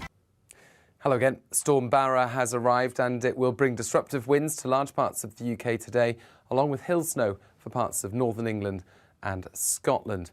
Barra deepened rapidly during the last 24 hours and it's now pushing into Ireland, where red warnings have been issued by Met Éireann because of the really strong winds expected in the south and the west. For the UK, the winds aren't expected to be quite as disruptive as Storm Arwen, but still they are likely to cause some issues as gales push east across the UK, heavy rain moves in, and we're going to see a spell of disruptive hill snow above 200 metres for parts of northern England and Scotland, potentially affecting Transpennine routes, the M80, the M74, for example. Blizzards over the higher ground of the north, drifting snow as well. The winds really pick up through the day and they're going to peak during the evening across parts of the Irish Sea, in particular West Wales, for example, seeing gusts of 80 miles an hour as these showers push through following the main band of rain. A very blustery night to come, less cold compared to last night, but only because of the strength of the wind stirring things up and the extra cloud in the sky. Showers continue and longer spells of rain in places as we start off Wednesday. Storm Barra still centred over the UK, but by this stage it's filling, so it's becoming less windy. However, still the risk of gales for parts of South Wales into southwest England and wind gusts of 65 miles per hour. And it's going to be a very unsettled day with showers and longer spells of rain moving through at times. Western Scotland, southeast England seeing fewer showers, but for most it's rain on and off throughout much of the day, and further hill snow across northern parts of the UK.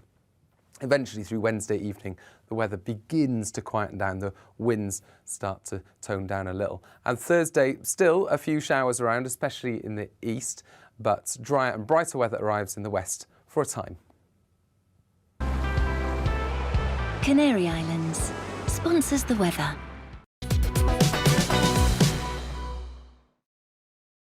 You're watching GB News live across the UK and the world on our digital stream. GB News is Britain's news channel. We are the UK's home of discussion and debate from all perspectives. We are here for you. Don't forget to join our YouTube community by clicking on that subscribe button. And if you want the GB News app, you can click and catch up on programmes anytime. We love to hear from you, so email us. gbviews@gbnews.uk. Thanks for being part of the GB News family. My name is Andrew Doyle. Join me every Sunday evening at 7 p.m. for Free Speech Nation. This is a show where we address current affairs and news stories of the week with the help of two wonderful comedian panellists. I brought in comics because I want to give it a lighter edge, and also they work for less. See you there.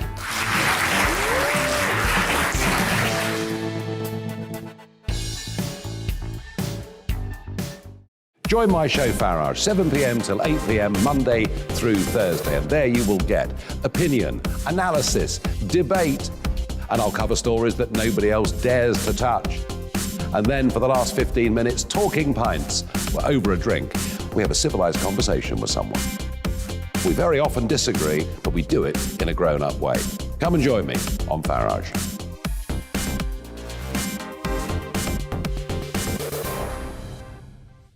I'm Colin Brazier.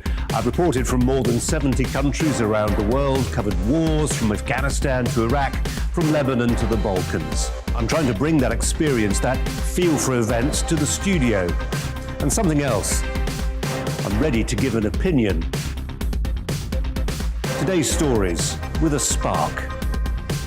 Brazier from 8 p.m. weekdays on GB News.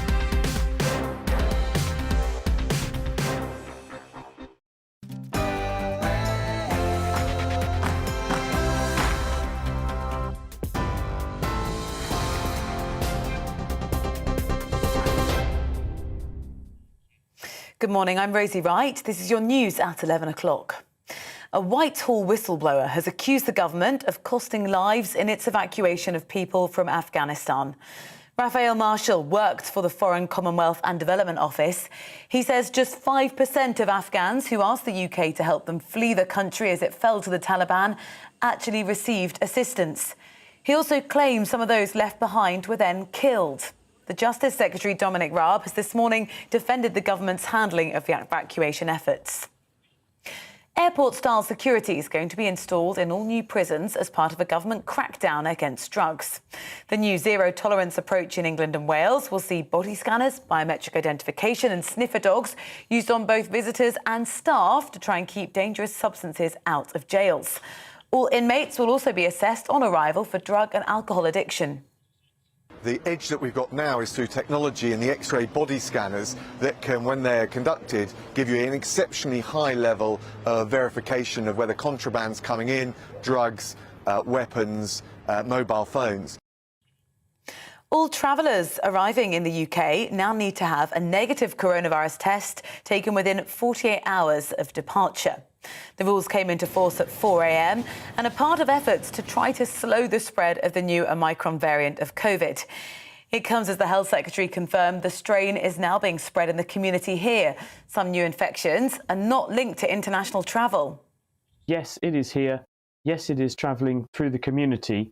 And that means that we can't actually stop it. But what we can do is to buy a bit of time. And really stopping more incursions from overseas, if they're going to come in, might help to slow things down a bit. But yes, really, this is a bit of slamming the door after the horse has bolted.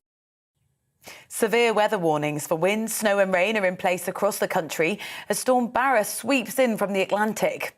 Drivers have been warned of potentially hazardous conditions in western Scotland and the northwest of England. The storm's already caused flooding in southwest Ireland. The Environment Agency has also issued 3 flood warnings for the south coast of England, as well as 35 flood alerts. Well, we're going to keep you up to date today as the storm develops. Coronavirus has affected children in the northeast more than anywhere else in the country, leaving them more disadvantaged in health and education. The new research called Child of the North found those children have a 27% chance of living in poverty compared to 20% in the rest of England.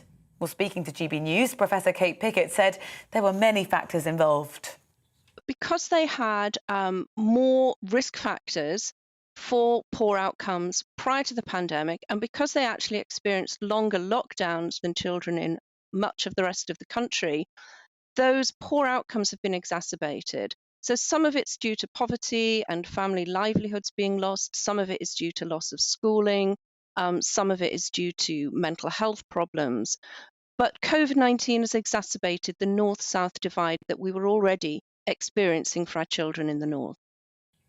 A senior Conservative MP has called on the government to join the US in staging a diplomatic boycott of the Winter Olympics in Beijing. Sir Ian Duncan-Smith, who's a long-standing critic of China, told the Commons he was distressed and annoyed that the government has so far failed to take a stance. The US confirmed last night their officials won't be attending next year's Games in protest against what it describes as China's human rights atrocities. This morning, China has said it will retaliate. Long-serving Labour MP Harriet Harman has announced she's stepping down at the next election. She's Britain's longest-serving female Member of Parliament and was first elected in 1982. She's affectionately known as Mother of the House of Commons. She served in numerous cabinet and shadow cabinet positions, including Leader of the House of Commons under Gordon Brown.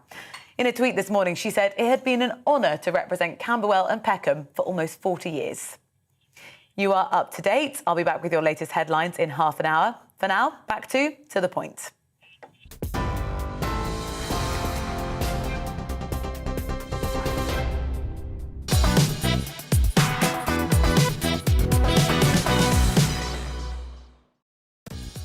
Good morning. You're watching To The Point on GB News with me, Mercy Muroki, and Patrick Christys. And we've got another hour full of all of today's big stories, lots of discussion and opinion on the issues you care about as well. So here's what's coming up. Yes, well, shortly I'll be talking about wasting taxpayers' cash, but in other news as well, a Whitehall whistleblower has accused the Foreign Office of costing lives because of the chaotic and dysfunctional response to the Kabul evacuation. They also accused the Foreign Secretary, Dominic Raab, of being slow to make decisions. We'll bring you more on these damning allegations. Yes, and Storm Barra has already arrived in Northern Ireland, bringing high winds, rain and snow in parts of much of England and Scotland as well, and they have yellow weather warnings. We'll be discussing that very shortly. Yes, I think with Mark White by now may well have hypothermia. He's up there for us. But anyway, more than 300 branches of the convenience store Spar in the north of England have been hit by a cyber attack, forcing many of them to close after a total IT outage. We'll be discussing the latest. Yes, that's all coming up and much more as well. And you can get in touch, as usual, GBviews at gbnews.uk. First, Patrick gives his views on wasting taxpayers' money.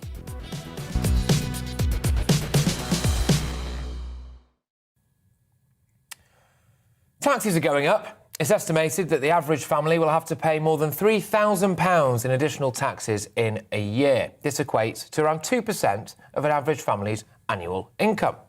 Of the 4.4 million households on universal credit, around three-quarters, that's 3.2 million, will be worse off as a result of the government's decision to take away the £20 a week universal credit uplift. Isn't it amazing, then, that this government thinks it's a good use of taxpayers' cash to spend £7,000 on pizza for illegal immigrants in just 2 days? A Dover branch of Domino's was forced to close last week after Border Force officers ordered hundreds of pizzas to feed migrants who had crossed the Channel. On Wednesday, Border Force officers reportedly bought 200 pizzas from Domino's to feed the 703 arrivals.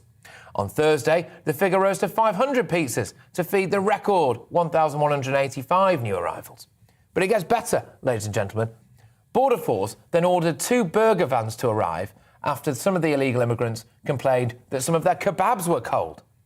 Housing and payments for those crossing the Channel in an unauthorised manner may well be set to cost the UK taxpayer around £240 million over the next decade, unless the scale of the arrivals is stemmed. About £400 million is being spent on asylum-related accommodation on an annual basis. An estimated £130 million per year is being spent on supporting failed claimants who've no right to be in the UK. This is despite, of course, the relevant provision of the 1999 Immigration and Asylum Act by the Conservatives in 2016. Well, I imagine there will be many people out there right now wondering what our priorities are. This winter, due to rising fuel costs, many isolated elderly people will have to choose between heating their homes and feeding themselves. Many people on the breadline, possibly with a couple of young kids who work in, let's just say, low-level public sector jobs like a hospital cleaner or inner-city primary school, that kind of thing, will be seeing this government hike up taxes, take money out of their pockets and presents out of their children's Christmas stockings. Do you reckon those people can afford to buy a Domino's pizza for their family?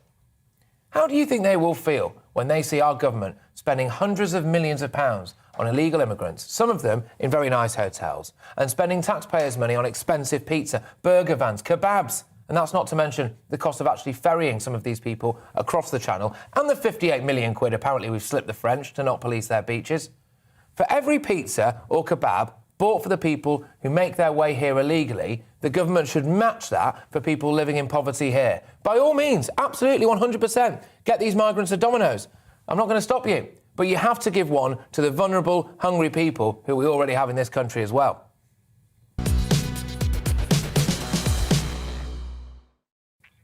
Yes, a new policy here, right? Yeah. Domino's for a Domino's, right? So yes. If you get a Domino's over there, I think that you should give one to the poor people as well. Yeah, so they bought 700 pizzas over 2 days at a cost of £7,000. Yes. They say they had to order the emergency supplies from local takeaways because they were completely overwhelmed by record numbers crossing last week. Domino's is pricey. It is pricey. Domino's is a pricey pizza. I mean, look, you have to feed them, right? So there would have been a cost associated with it anyway. Yes, I understand that.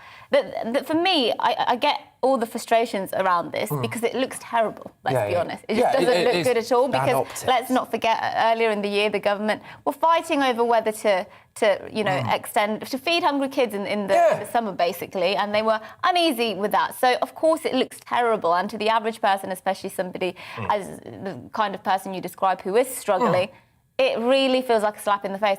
But then again, what's the alternative is literally I'll tell you what the alternative is. For the thousands and thousands of pounds they're spending on Domino's Pizza, build a facility at the detention centre or the arrival centre, whatever you want to call it, where you can cook. Yeah, I mean, I'm sure they have. But no, they've not done it. Well, no, of course, because they had to feed them on the day, that day. I get that. But I think the alternative is worse, because the alternative is we live in us living in a society where people who cross the channel illegally, let's not forget, most of them are actually given asylum, so they're classed as legitimate asylum seekers. Just letting them sort of no accommodation, live on the streets, give them no food. I don't want to live in that kind of society either. Of course. So, they can't win on this one, I don't think, the Home Office. I think it's just, like you say, especially around Christmas time, I think when a lot of people are struggling and they've been decimated, I think, really, haven't we, in the last couple of years by a lot of rules and regs that this government is saying, well, we're cash-strapped and we're now going to be paying for this for the rest of our lives. It doesn't look great, does it? But anyway, there we go. I mean, 700 pizzas for £7,000. That's a cost of £10 a pizza, which sounds quite low for Domino's. I imagine they've probably been bought in bulk, haven't they? Yeah, I mean, I wonder if they do. How did they manage to produce 700?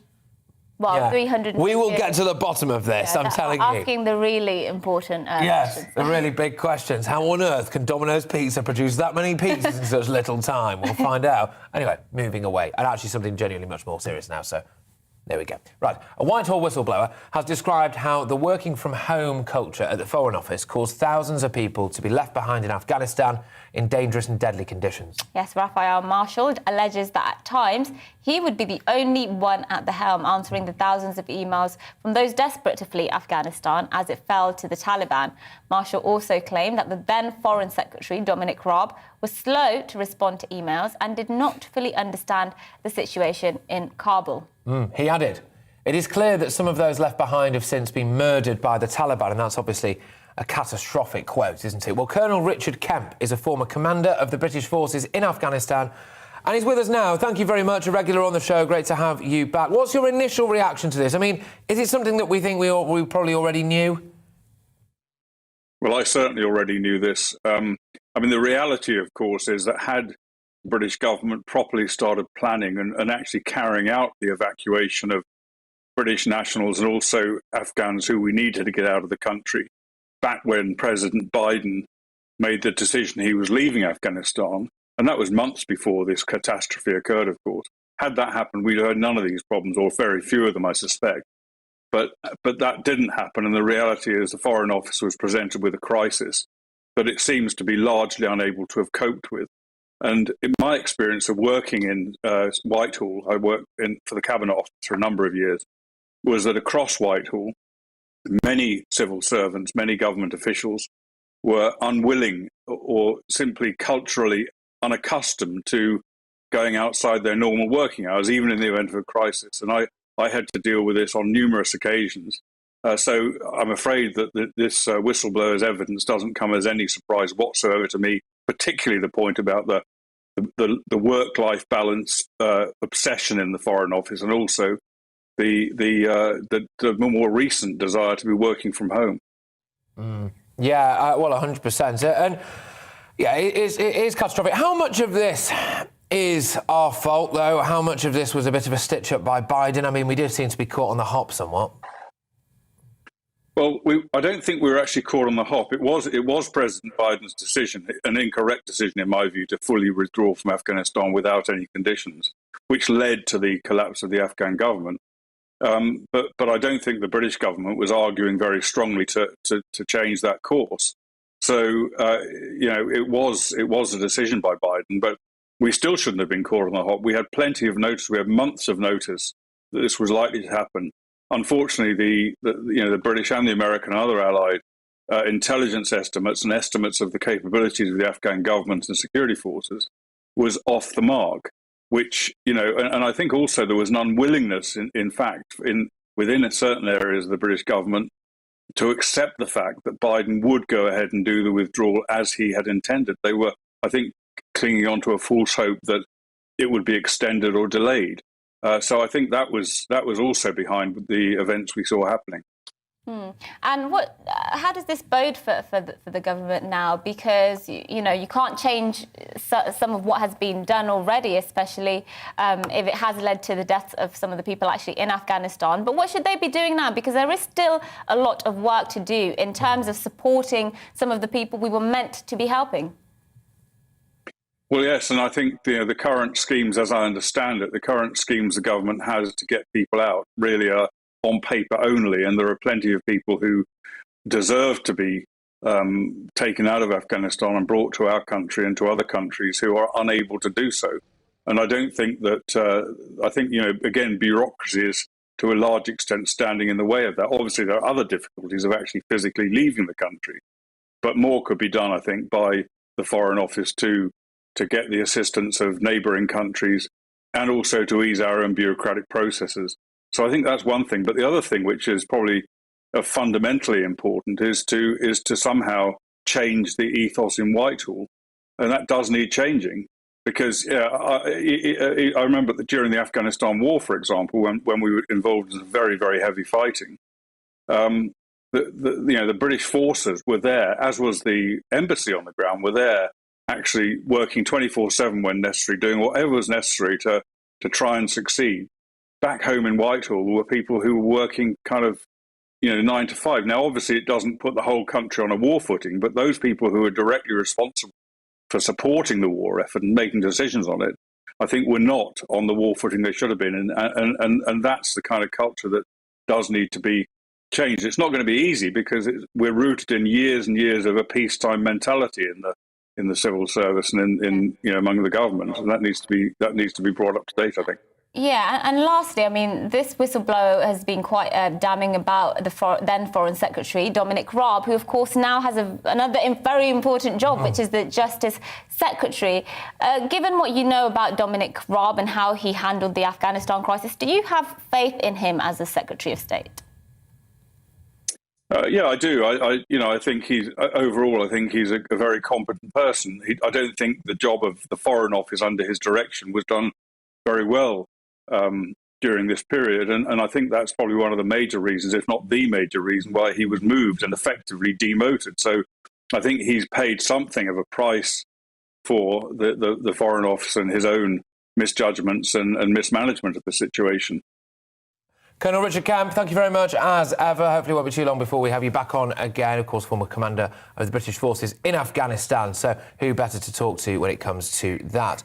Let's delve into my inbox, shall we? Yes, please. GBviews at gbnews.uk. Lots of reaction to the fact that apparently the government spent £7,000 on several pizzas for some of the Channel crossing migrants. We need to look after people who are here before others. That's Denise. Some people were born here, paid for their nation, etc., etc. We know the point that Denise is making there, don't we? But it's a tricky one. As Mercy rightly said, I don't want to live in a country where, regardless of whether or not these people necessarily should be making this journey at all, or whether or not we make it very easy for them, I don't want to live in a country where we just allow people to starve to death on the street. Yeah, especially when, there's the added element of not really knowing who migrants coming over here, their background, etc. That, we have a duty, and there is a duty to protect people in this country, and that actually also entails making sure people coming to this country illegally are dealt with in a civil way and processed properly. So that also benefits, I think, society. But Bally's raised a point here, and hey, you know what? Okay, he says,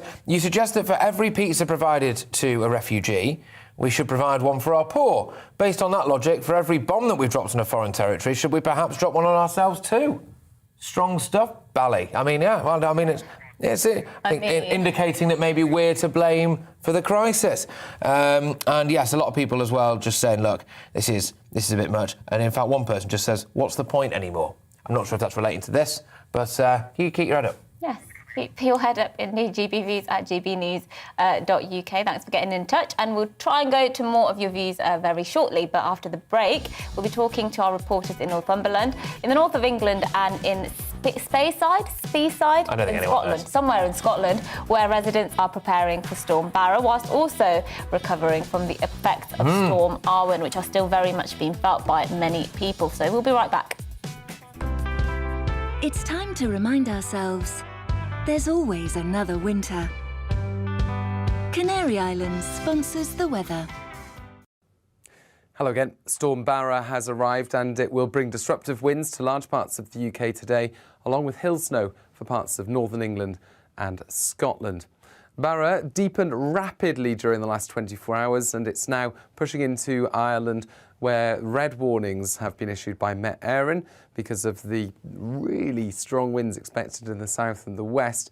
For the UK, the winds aren't expected to be quite as disruptive as Storm Arwen, but still they are likely to cause some issues as gales push east across the UK, heavy rain moves in, and we're going to see a spell of disruptive hill snow above 200 metres for parts of northern England and Scotland, potentially affecting Transpennine routes, the M80, the M74, for example.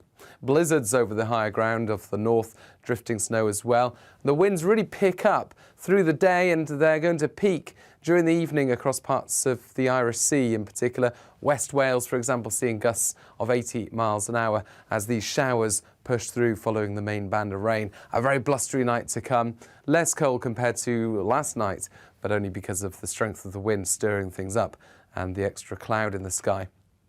Showers continue and longer spells of rain in places as we start off Wednesday. Storm Barra still centred over the UK, but by this stage it's filling, so it's becoming less windy. However, still the risk of gales for parts of South Wales into southwest England and wind gusts of 65 miles per hour.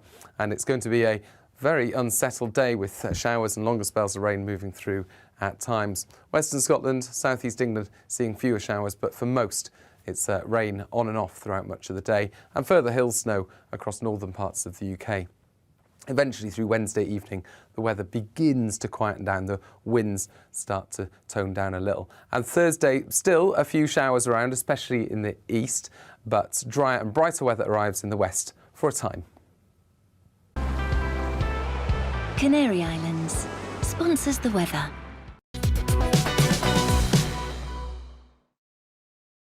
You're watching GB News live across the UK and the world on our digital stream. GB News is Britain's news channel. We are the UK's home of discussion and debate from all perspectives. We are here for you. Don't forget to join our YouTube community by clicking on that subscribe button.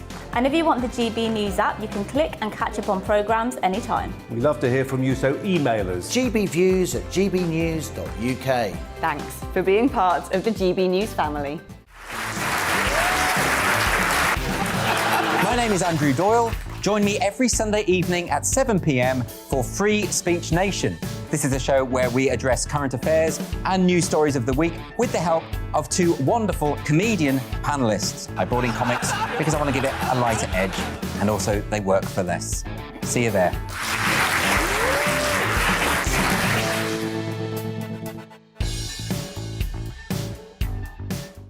Join my show Farage, 7 p.m. till 8 p.m. Monday through Thursday. And there you will get opinion, analysis, debate, and I'll cover stories that nobody else dares to touch.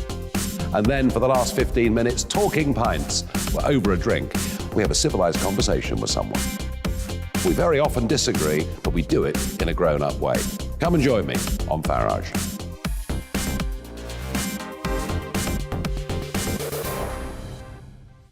I'm Colin Brazier. I've reported from more than 70 countries around the world, covered wars from Afghanistan to Iraq, from Lebanon to the Balkans. I'm trying to bring that experience, that feel for events, to the studio. And something else. I'm ready to give an opinion. Today's stories with a spark. Brazier from 8 p.m. weekdays on GB News. Join us for the Political Correction. We're here every Sunday to correct politics and put you, the people, back in charge. We talk about all areas of the United Kingdom, including Northern Ireland. Our debate goes way beyond the Westminster Village. It's about the real country. It's about your opinion. So please, we want you to tell us what you think. This is Political Correction. Every Sunday morning from 10 a.m. here on GB News.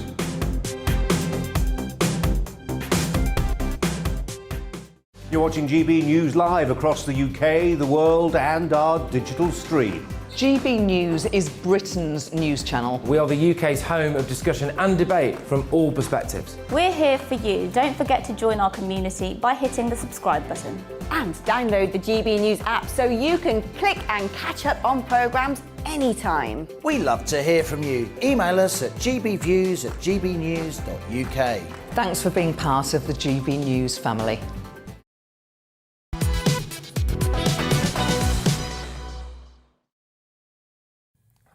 So, as you've no doubt been hearing, the UK is bracing itself for Storm Barra. The storm has already made landfall in Northern Ireland, which is set to be battered by wind and rain. The second named storm of the season comes less than just a fortnight after Storm Arwen caused significant damage in Scotland and the northeast of England. SGB News' Kevin Larkin is in Morpeth in Northumberland, and Davy Donaldson, our Scotland reporter, is live for us too in Speyside. Kevin, firstly, this is another storm, obviously, on its way. And what's the latest situation for people where you are, especially those who are affected by the last storm, Storm Arwen?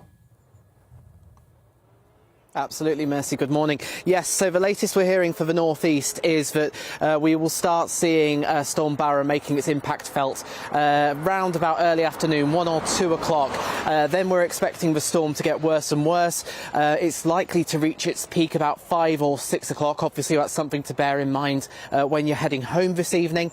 But then it should die off, but it will continue to be very stormy throughout the whole night. And you mentioned Storm Arwen there. Many areas here in the northeast are still recovering from that. When I was in Alnwick earlier on, I found a pile of these. This is a slate tile off somebody's roof, and as you can see, it's quite meaty. It's quite a big tile there. So if Storm Arwen was bad enough to make that happen, and quite possibly that broken tree you can see behind me as well, there'll be a lot of people here very, very nervous about the implications for Storm Barra as well. Absolutely, no, 100%, Kevin. I've got to say, sorry, I really thought you were about to get hit by a lorry there, and it completely threw me. We've sent 3 separate reporters out to get hypothermia today, and I think this needs looking into. Davey, we're going to go north of the border. How cold are you? Absolutely freezing. It's -2 here so far, and you can see how much snow is on the hills behind me, and I was actually up there filming yesterday. To say it was cold was an understatement. As you say, Storm Barra on the way in this area, 70 miles an hour winds expected across Scotland, heavy snow due as well, up to 2 to 4 inches, perhaps even more. I saw down at Dalwhinnie, which is just south of here, there perhaps could be as much as 17 centimetres of snow. There's specialised vehicles in the Slough, which obviously is high up in Scotland and in this area and gets a lot of snow, so they have to use specialised vehicles there to try and move the snow so that people can get around it and get around and go from A to B. So yeah, it's a lot of snow expected here. I think that's going to be sometime this afternoon, around about 1 o'clock. We're going to start seeing it snowing, and that's going to continue right through the evening. So we could be snowed in here. I might not actually make it back to where I'm going to back home, but well, never mind. We can still report and let you know what's happening in this area. But yeah, a lot of snow expected in this area. I think there's going to be a lot of disruption, and as Kevin alluded to there, Storm Arwen, a lot of people without power got their power back, and now of course that may affect them again, so it's going to be difficult. Calmac on the west coast, they're looking at ferries. It's going to be some ferry disruption there as well. So yeah, generally it's not looking a great picture. I think if you can stay in your house, I would do. In fact, Davey, you need to do the sensible thing, right, and get yourself off to a pub, because there was that one in Yorkshire, I believe, where they got snowed in and they were there for a week, right? So you could have a great time, couldn't you? But Kevin, just to throw back to you quickly, do we know roughly what time we're expecting this storm to hit, really, and the general mood on the ground? I imagine people are quite wary, aren't they? Absolutely, Patrick. Yes. So we're expecting Storm Barra to start being affecting this area from about 1 or 2 o'clock in the afternoon. It will hit its peak at about 5 or 6 in the evening, with obviously big implications for the rush hour home tonight. The storm will continue, from what I've seen, through the night and ease off around about breakfast time. But obviously, the impact of that storm overnight, they might not be able to get everything cleared. You might have difficulty getting around tomorrow morning as well. And in terms of the mood, I mean, there are a lot of very nervous people. Storm Arwen was very difficult here. There are still, believe it or not, 500 homes in this area without electricity. Now, Northern Power Grid have said they will continue working for as long as it's safe to do so. So they should be working now. The weather's not too bad at the moment. But obviously, those 500 homes still need to be connected, and by tomorrow morning there could be many more joining them as well. Absolutely. Sorry, I've just been informed, Kevin, that I asked you to repeat yourself there, but I was too focused on you nearly getting hit by a lorry to listen to what time that you said the storm was hitting. So there we are. Look, thank you both of you. Please keep up the good work and try not to get hypothermia. Cheers for that. Kevin Larkin there, of course, and David Donaldson. Some days of the year it is a thankless task being a local reporter. I know, it's quite miserable, isn't it? Yeah, here we are. It's a bit hot in here, if anything, actually. Yeah, Put the aircon on. I like it. Anyone? Yeah? Anyway, poor people. Right. So, more than 300 spa stores in the north of England have been brought to a standstill following a cyber attack, apparently. The company's IT systems were targeted, preventing staff from taking card payments from customers. Yes, the attack was first noticed on Sunday, with one branch tweeting that there was no set time for the system to go back online. The hack follows on from a previous incident earlier in the year where Tesco's online systems were taken out for 2 days. Yes, gosh. Well, I mean, it's interesting stuff. I wonder if it was maybe some kind of attempt at a ransomware thing. People do that now, don't they? They try ransomware, sure. Yeah, where they hack you and try and get money off you. You know. Yeah, well, we'll keep you updated as the details come out as to sort of how this might be affecting customers. If any data has been breached, we'll stay on top of that for you. Yeah, someone, Mike in Manchester, said that Storm Barra's already here in Manchester, very wet and windy. You need to get Bradley Harris out and about. Should we send a fourth VJ out to go and get hypothermia today? Maybe we could do that. Although, to be fair, that sounds like summer in Manchester. I wonder how Mark White's getting on as well. Has he got his T-shirt and shorts on yet? Yes. He's wearing a cagoule, as you pointed out. Cagoule, just called no gloves, no hat. Do people use the word cagoule often? I've only heard it a couple of times. Well, only people who are in the cagoule club. Right, is that you? And that's me, yes. Okay. Yes, it's great fun at weekends. Anyway, right, after the break, we'll be hearing from Dr. Lawrence Gurlis on the staggering amount of NHS cancellations in the last 2 months. But before that, let's take a look at this morning's news.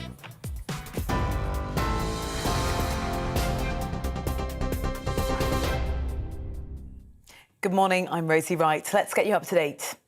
A Whitehall whistleblower has accused the government of costing lives in its evacuation of people from Afghanistan. The junior diplomat, Raphael Marshall, says fewer than 5% of Afghans who asked for help to flee the country actually received assistance.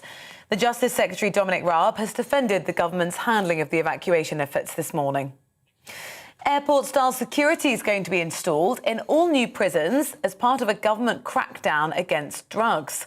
Body scanners, biometric identification and sniffer dogs are going to be used on visitors and staff to try and keep dangerous substances out of jail.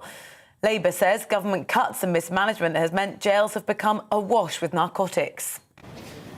All travellers arriving in the UK now need to have a negative coronavirus test taken within 48 hours of setting off. The rules came into force at 4 o'clock this morning, and they're parts of efforts to slow down the spread of the new Omicron variant. It comes as the Health Secretary confirmed the strain is now being spread in the community here. Some new infections are not linked to international travel. Winds of almost 70 miles per hour have been recorded off the southwest coast of England as Storm Barra makes landfall. In western Scotland and northwest England, drivers have been warned of potentially hazardous conditions. Meanwhile, Northern Power Grid says it's making a final push to reconnect 500 customers who were left without electricity by Storm Arwen. We'll be keeping you up to date on the development of the storm throughout the day.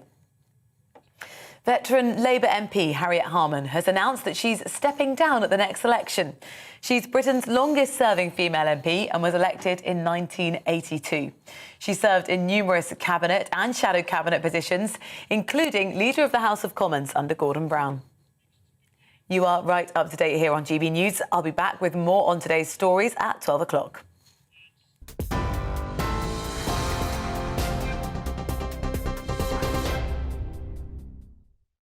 You're watching GB News live across the UK and the world on our digital stream. GB News is Britain's news channel. We are the UK's home of discussion and debate from all perspectives. We are here for you. Don't forget to join our YouTube community by clicking on that subscribe button. And if you want the GB News app, you can click and catch up on programmes anytime. We love to hear from you, so email us. gbviews@gbnews.uk. Thanks for being part of the GB News family. My name is Andrew Doyle. Join me every Sunday evening at 7 p.m. for Free Speech Nation. This is a show where we address current affairs and news stories of the week with the help of two wonderful comedian panellists. I brought in comics because I want to give it a lighter edge, and also they work for less. See you there.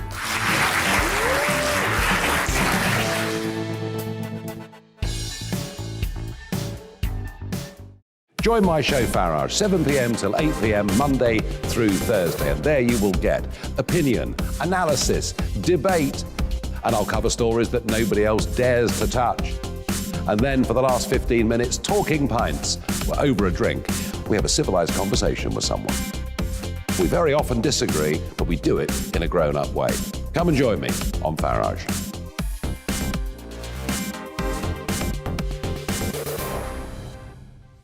I'm Colin Brazier. I've reported from more than 70 countries around the world, covered wars from Afghanistan to Iraq, from Lebanon to the Balkans. I'm trying to bring that experience, that feel for events, to the studio. And something else. I'm ready to give an opinion. Today's stories with a spark. Brazier from 8 p.m. weekdays on GB News.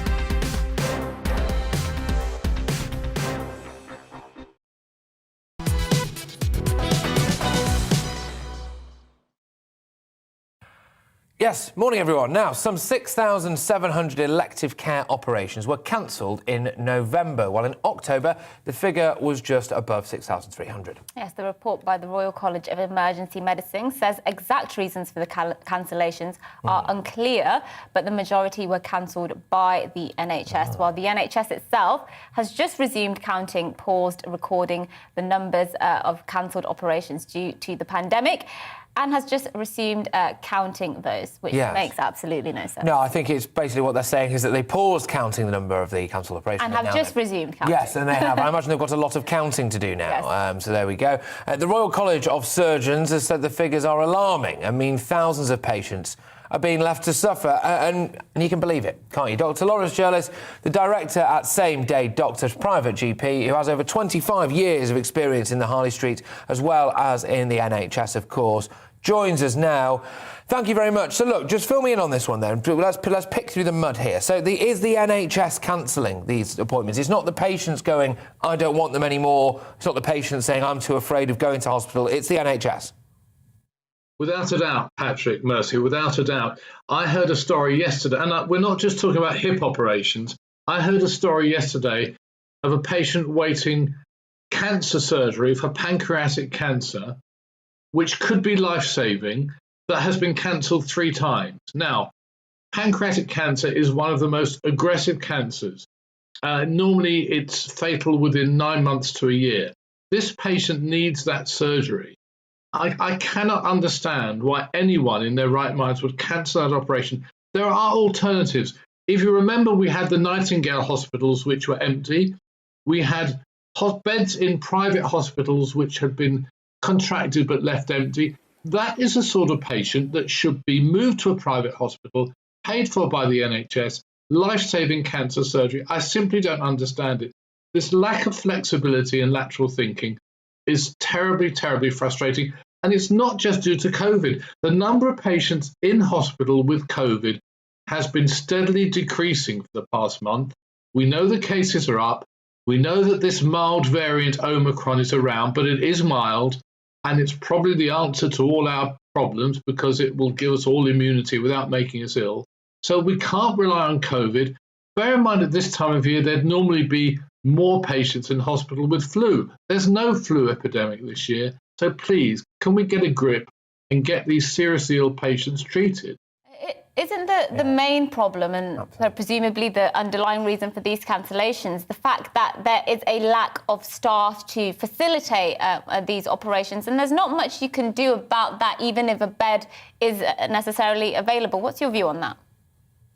Yes, staff shortages, and some of that, of course, is due to contact with COVID. If someone's been in, if someone's staff member's got COVID or been in contact with COVID, many hospitals are still requiring them to isolate. And a lot of the rules brought in at the beginning of the pandemic really need to be relaxed a little bit so staff can get to work. There are staff shortages. And bear in mind, one of the problems with Christmas is that even NHS staff go on holiday over Christmas. So these things get worse over December, January, and we can expect more headlines at that time. There is also a shortage of beds, and of course some of those beds are being occupied by seriously ill patients with COVID. But as I said, they'd normally at this time of year be occupied by people with flu anyway. Yeah, they would. Look, you've touched on something there that I really, really want you to elaborate on. You said the words, Omicron might be the answer to all of our problems. Yeah. Just explain that for us. Yeah, right. You may have heard a story about people in Norway, 120 of them were at a Christmas party, all got infected by someone that come back from South Africa. 120 people. The reports are none of them, not one of them, is seriously ill. Okay, so this virus has mutated. It's mutated to a highly contagious, less virulent version, which means we can all get it now. We'll all get immunity. None of us will go to hospital. End of story. We don't even need the vaccinations, to be quite honest. Don't need vaccine passports. Don't need day 2 testing, PCR testing. We should stop the red list, open up the borders, and treat this like a bad flu and protect some of the very vulnerable people. But the Omicron variant is now the variant that will push out the Delta and all the other serious versions of this virus.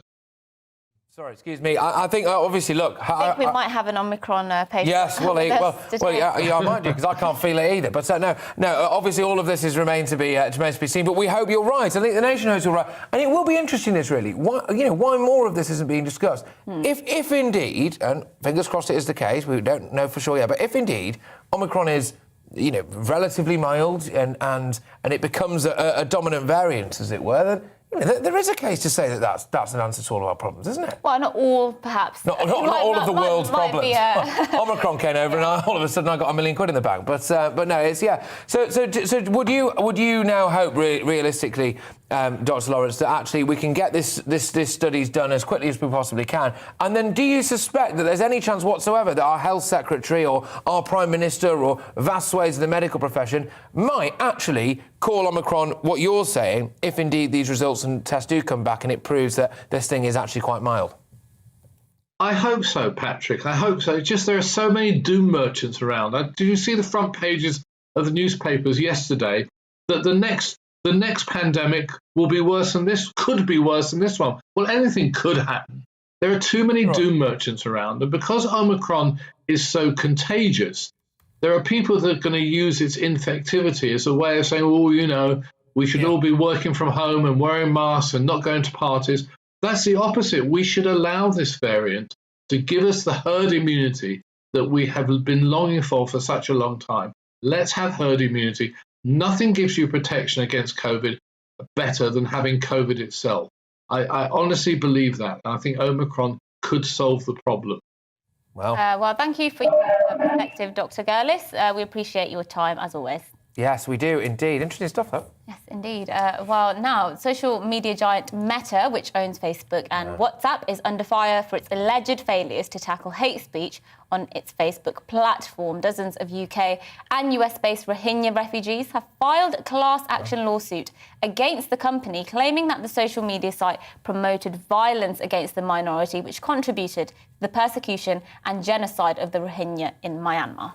Yes, well, the Rohingya are an Indo-Aryan ethnic group who predominantly follow Islam and have estimated 10,000 Rohingya Muslims were killed during a military crackdown in Buddhist-majority Myanmar in 2017. Now, Meta previously admitted in 2018 that they'd not done enough to prevent the incitement of violence against Rohingya Muslims. Yes, well, Alan Stevens is a social media expert who set up and ran Which Online in 1996, which included online social networking features long before the likes of Facebook and Instagram. And he joins us now. Thank you so much for joining us. This is not surprising at all, is it? Facebook have become quite known in recent times for not taking down material that is quite harmful.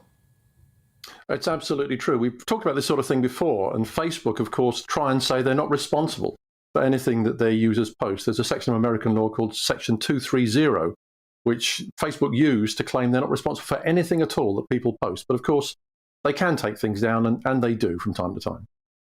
Yeah, it is a tough task, surely, isn't it? The idea, I mean, pretty much everyone in the world's on Facebook, you know, and it must be nigh on impossible to take down every bit of hate speech or whatever. Having said that, though, in this case, I mean, there was an ongoing genocide.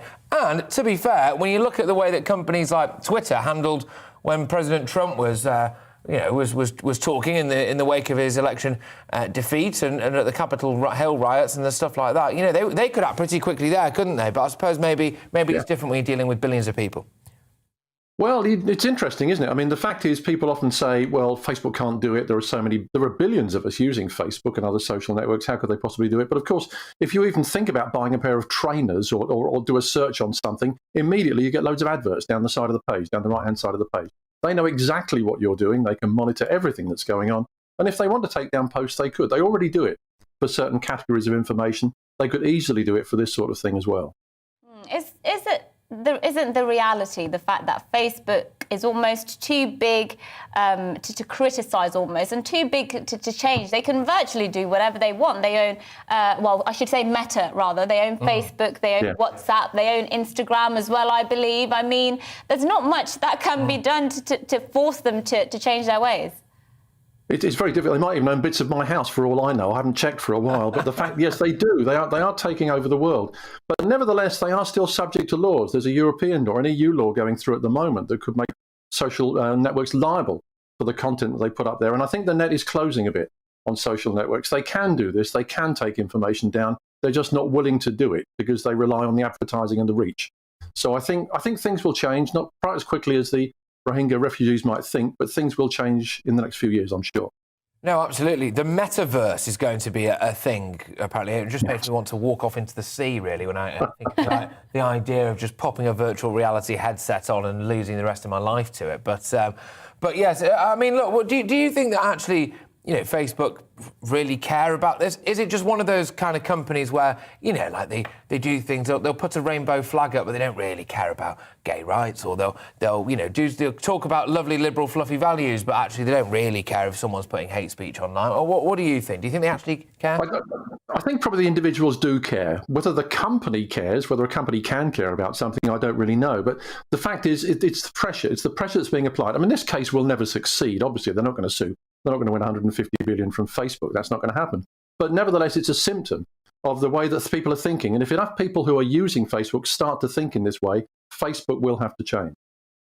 Well, Alan Stevens, thank you for that. Social media expert who set up and ran Which Online in 1996. Absolutely, yes. I think it was a cracking point there about the idea that Facebook, it's impossible for us to detect hate speech. And you go, I'll say, you know, something near my phone here, like I want to buy some trainers, and all of a sudden there's adverts. Yeah, and every time you put something up that's remotely vaccine or COVID related, you get a massive sign popping up saying we've detected this post is about COVID and click here for more information. For more information. And I think you're lying actually about that you wouldn't enjoy the metaverse. I think you'd be well up for that. So the metaverse is this virtual reality world that Facebook is trying to create where you can meet, have meetings and interact with people, do a virtual reality headset. But I do better in person. I think that's the sort of thing you'd love. I do better in person. I press the flesh. I talk. I know you'd love to dress up your little avatar and...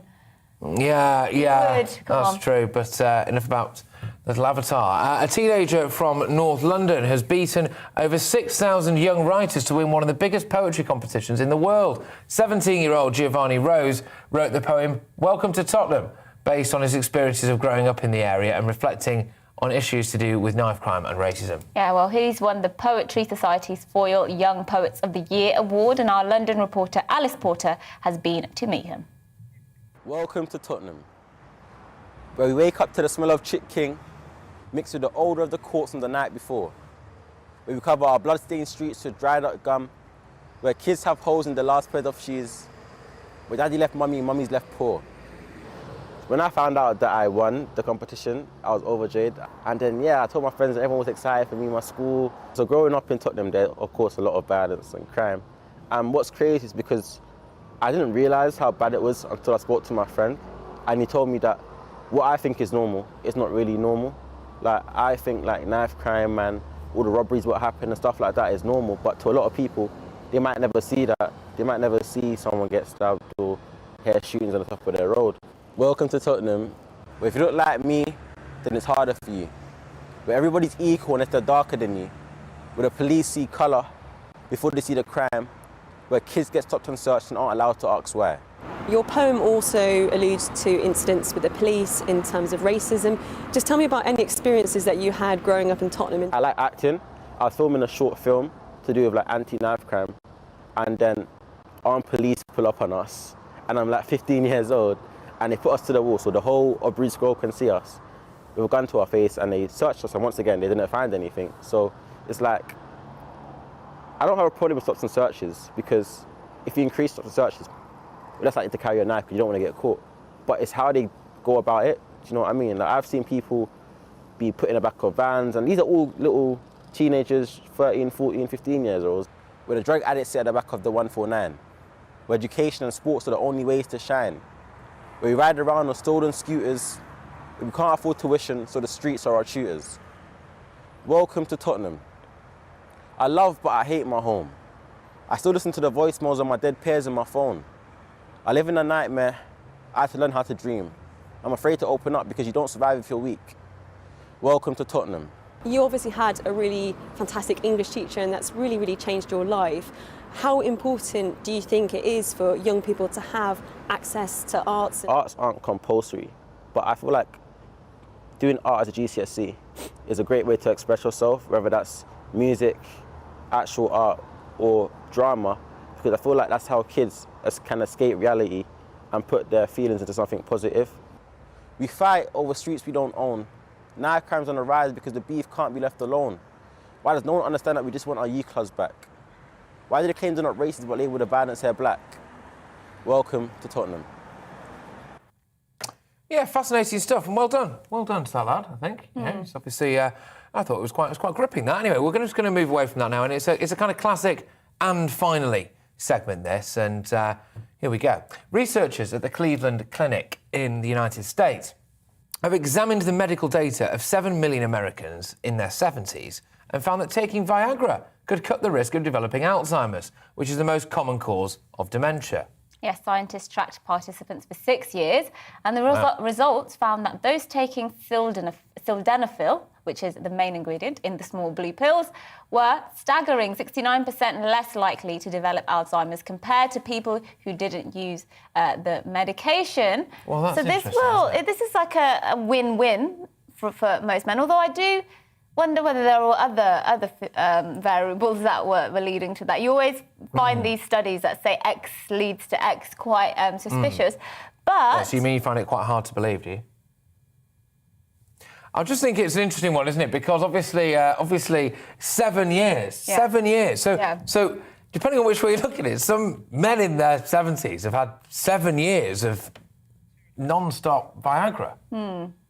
Yeah, well, look, the UK was the first country to actually sell Viagra over the counter. This was back in 2018, I think. And so, you know, maybe some men watching this could... Yeah.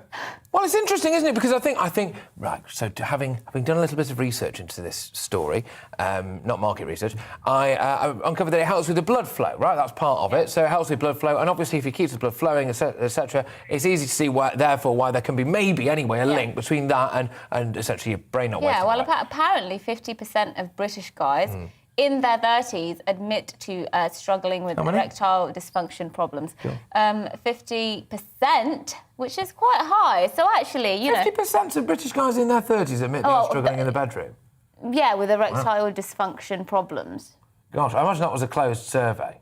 You wouldn't hold your hand up to that normally in public, would you, I suppose? Well, no, but I mean, I think it's an important subject to speak to. It's an embarrassing one for most people. Well, it can be, but it shouldn't be. To be fair, look, it shouldn't be. If there is anyone watching out there right now, I was kind of making light of it there, but it's not an embarrassing subject. It's good to go get yourself the help. Yeah, apparently many men say they'd rather split from their other halves actually than discuss the fact that they've got an erectile dysfunction problem, which is really tragic because it speaks to this idea of men feel a bit embarrassed about speaking about certain I think issues. naturally because it is the classic, there's something primal, isn't it? It's the classic manliness thing, isn't it? Your ability to perform, as it were. And I suppose if you feel as though you can't, then maybe you shouldn't. But I can see why maybe some people get so embarrassed about it that they'd rather leave their partner than actually confront it. Yeah, which is quite sad. But yes, Patrick's been looking forward to that item. Well, we were supposed to be doing... I volunteered. I thrown my hand up in the air. 7 years of market research to see whether or not at the end of that I end up, never getting Alzheimer's or whatever. And they said, no, Patrick, no, it's a family show. So anyway, fine. Well, that's it from us here today. Yes. Ironically, to the point. But don't go away. Up next is the briefing, ladies and gentlemen, with Gloria De Piero. So make sure that you tune in to that. And thank you everyone as well who's been emailing in as well, gbviews@gbnews.uk. And we'll see you tomorrow, but first, let's give you the weather. Bye. It's time to remind ourselves there's always another winter. Canary Islands sponsors the weather. Hello again. Storm Barra has arrived and it will bring disruptive winds to large parts of the UK today, along with hail snow for parts of northern England and Scotland. Barra deepened rapidly during the last 24 hours and it's now pushing into Ireland, where red warnings have been issued by Met Éireann because of the really strong winds expected in the south and the west. For the UK, the winds aren't expected to be quite as disruptive as Storm Arwen, but still they are likely to cause some issues as gales push east across the UK, heavy rain moves in, and we're going to see a spell of disruptive hill snow above 200 metres for parts of northern England and Scotland, potentially affecting Transpennine routes, the M80, the M74, for example. Blizzards over the higher ground of the north, drifting snow as well. The winds really pick up through the day and they're going to peak during the evening across parts of the Irish Sea, in particular West Wales, for example, seeing gusts of 80 miles an hour as these showers push through following the main band of rain. A very blustery night to come, less cold compared to last night, but only because of the strength of the wind stirring things up and the extra cloud in the sky. Showers continue and longer spells of rain in places as we start off Wednesday. Storm Barra still centred over the UK, but by this stage it's filling, so it's becoming less windy. However, still the risk of gales for parts of South Wales into southwest England and wind gusts of 65 miles per hour. And it's going to be a very unsettled day with showers and longer spells of rain moving through at times. Western Scotland, southeast England seeing fewer showers, but for most it's rain on and off throughout much of the day, and further hill snow across northern parts of the UK. Eventually, through Wednesday evening, the weather begins to quieten down. The winds start to tone down a little. And Thursday, still a few showers around, especially in the east, but drier and brighter weather arrives in the west for a time. Canary Islands sponsors the weather. You're watching GB News live across the UK and the world on our digital stream. GB News is Britain's news channel. We are the UK's home of discussion and debate from all perspectives. We are here for you. Don't forget to join our YouTube community by clicking on that subscribe button. And if you want the GB News app, you can click and